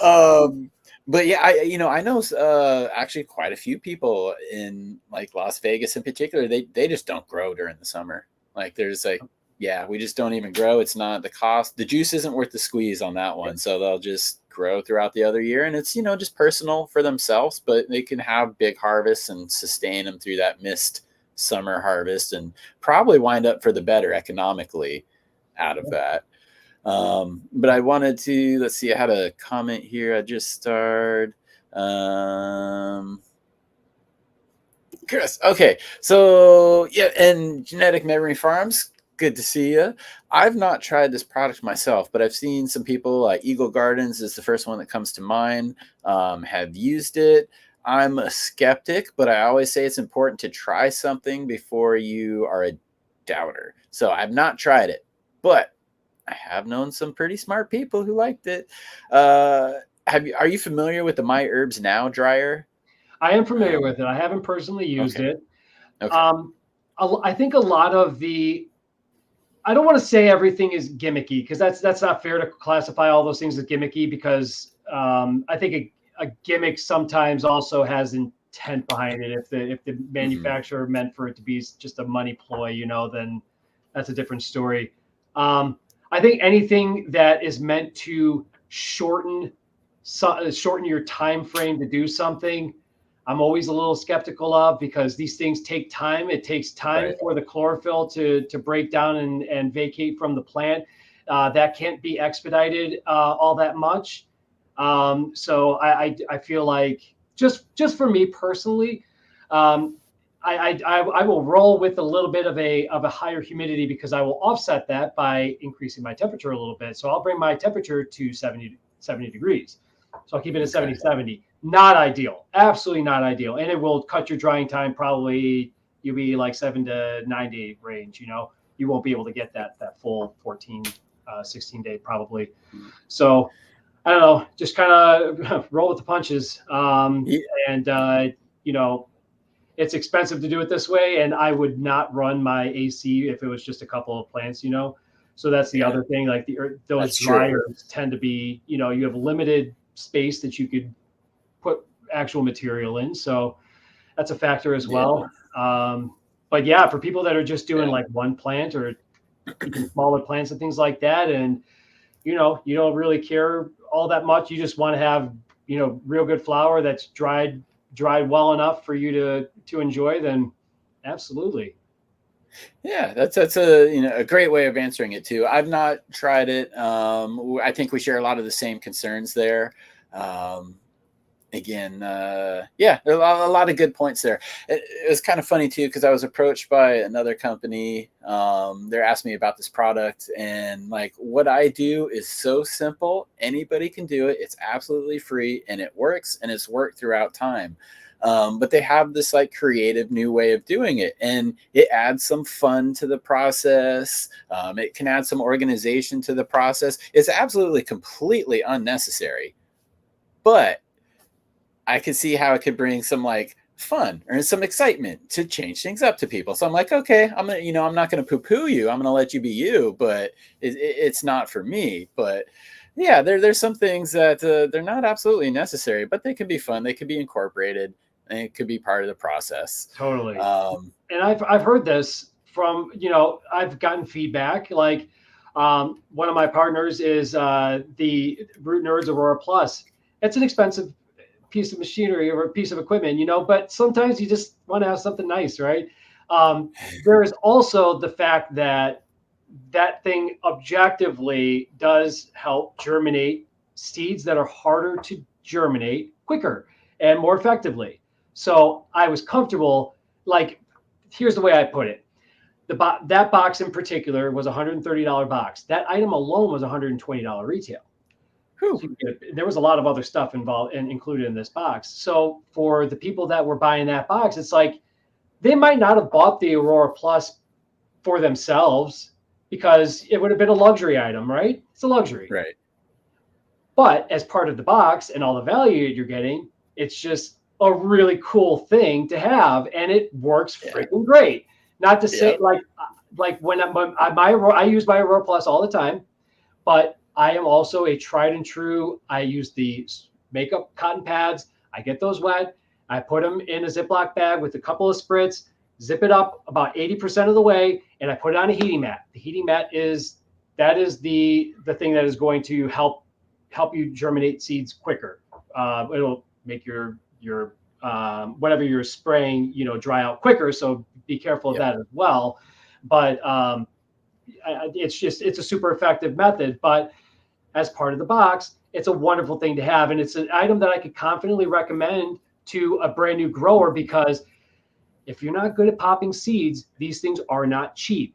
This just makes it super easy, So, yeah. So simplifying the process again is important, because we always say KIS, keep it simple. Yep. But yeah, there's a lot to be said for that, and just in general too. And this applies to so many things in my life. I mean, again, as I'm wearing a seed collector shirt, I love boxes. I love subscription boxes. Like these are fun things. They get you excited about. They keep you just like in that wonderment of this thing that you love. That sometimes can drag on you because it's not always easy. But yeah, I love those types of things and getting those. And we did actually have a question here from Stoked Smoke. It said, Crop Culture, is this a subscription service with seeds and swag monthly? Or I know you mentioned quarterly, but are there different options? Can people do like a one-time purchase, or can they sign up? I got a lot of things going on. So when I first came up with the idea of the company, I actually wanted it to be a true subscription model where people would be able to set up at a level that they were comfortable with. And my website, actually, my website administrator, I use GoDaddy, doesn't have the capability to do that. So I'm like, well, I'm gonna reposition the business. So when I go to market, I do call it a subscription box at times. I've gotten away from that because I don't want to give people the impression that you're going to be automatically charged for anything, because you are not. Every box is completely unique. They're at different price points because I work with different breeders, different items. They all are different prices. And I wouldn't be able to have one static price across all of my releases. I started out doing it every 2 months.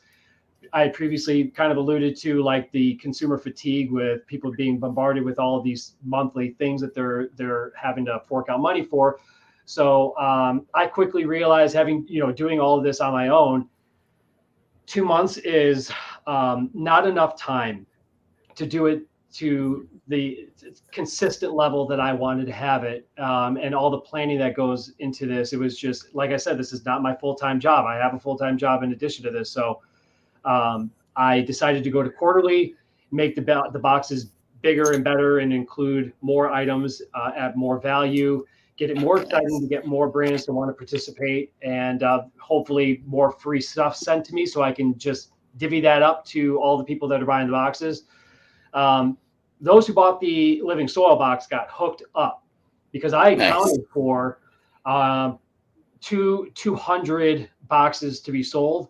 The box didn't sell very well for whatever reason. I have my theories as to why, but I had a lot of extra stuff, and I was just, it was like, I described it to people as like, you were the last kids at the last house on Halloween night before the end of the night, and they had like the bucket left. So I was just like, here, you get a handful. Like, I was just throwing shit out, Totally. Because at first I was like, I have to ration this stuff and make it last, but it was the box was a failure from that sense, in that I didn't sell as many boxes. And I'm not a very financially driven person, but I was financially driven for the people that I was supporting with the box, and I was disappointed that I couldn't support them more. I was really excited to be able to place a huge 100 seed order with these breeders, and and it didn't work out that way. They all were appreciative and loved being a part of the box because they're all just wonderful people, and they were like, oh my God, this is, anything is great, but yeah, just me, like I wanted to be able to do so much more, but I'm not giving up. The next box is October, and I still don't have my breeder aligned to it. I had a response from them after a year of trying to get their attention, and they ghosted me for whatever reason. I'm like, let me just buy seeds from you. Like, you don't have to partner. I don't want to scare you. Like, let me give you money.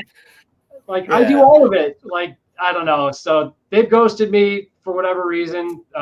They might be in the picture somewhere behind me, maybe. Well, hopefully they get a hold of you. Hopefully they're I really hope. But yeah, so I'm kind of in a mode right now where it's like, I have all my stickers designed because that's my favorite thing to do, is design all the new stickers. I have my Halloween stickers because Halloween is my jam. And nice.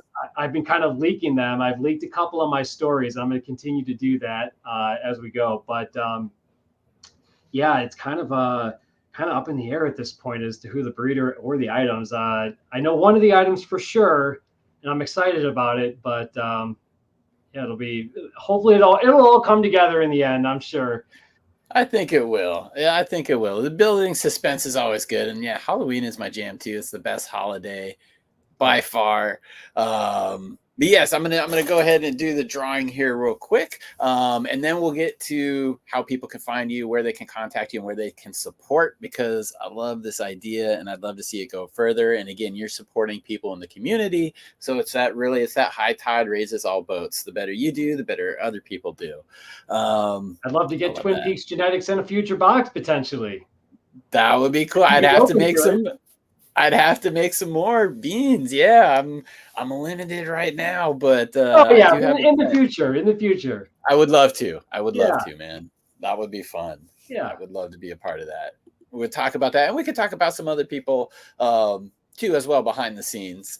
But let's go ahead and do this again. U.S. only. This is for the pack with the grade A Sumbitch seeds, and they're great people. Support them as well. Purple Meds is the strain on this one, and it comes with the Dominion seed code, Duke Diamond, scope here, and sticker, because I love stickers, and I know you do too, Chris, because who doesn't love stickers? You're never too old for stickers, man.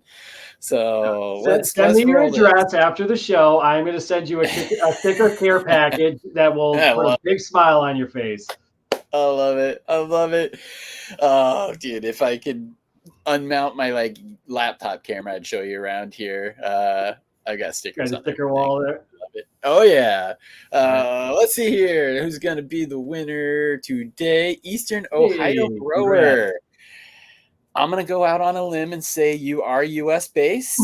Just a hunch. Not quite sure. We're gonna go with that. Eastern Ohio grower, congratulations, man. Definitely reach out to me on IG. Send me a message and we'll get the good spot to send that. But I'm writing down the Duke and Sumbitch pack for you there. Yeah, gosh, I really hope you're US based. I'd be shocked if you weren't. That would be pretty funny. I'm Canadian. Dude, never underestimate the internet, right? Yeah, totally. Right. Okay. Shoot, I'll take this off here. And actually, real quick, before we do that, I want to let everybody know watching too, if you guys have not had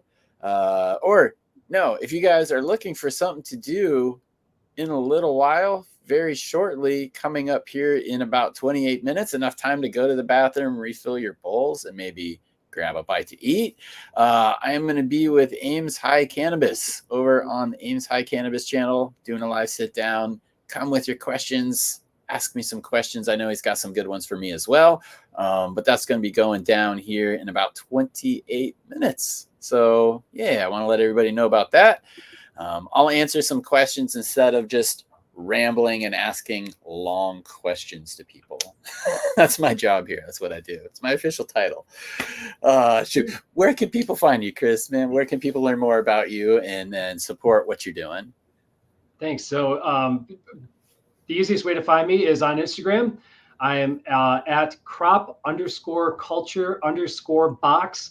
Do be careful. I have a couple of scammer accounts. They're not my scammer accounts, but I have somebody that goes and steals all of my pictures and everything. I even have to change my thing. So I put in there, I do not have a Telegram. I had to put that in my description for people because they were going after my followers. But yeah, so just watching because there's like a double underscore on the fake one. It's hard to spot, but this is my actual account. The website is cropculture.net because the .com was poached. And yeah, so little tip. If you are considering starting a website or anything, don't go Google if your website is available, because there are companies out there that will go and buy that and then try to charge you thousands of dollars for that property. And you could have gotten it for $5, which is what I got mine for. So just a little heads up.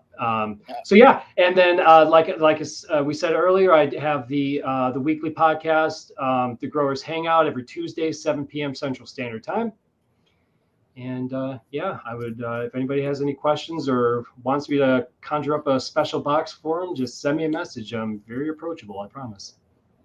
Right on, man. Thank you so much for coming to talk with me today and sharing a little bit about what you do. Easy conversation, man. I know hopefully we'll continue this again, another time, whether it's on air or off air. Absolutely. I'm sure we've got a lot to wrap about. Put me down for a future seed collector episode. I'd love to be a part of that. You got it, man. I'm organizing new shows right now. Done on the list there. I look forward to that. Chat, thank you for watching. Thank you for hanging out. Thank you for being the rad people that you are. Joseph here says, Chris, good show. T-shirt, FYI. I think he meant for the win, because that is a pretty badass T-shirt. I mean, let's give it its due props right here. There we go. Bam. That's freaking awesome.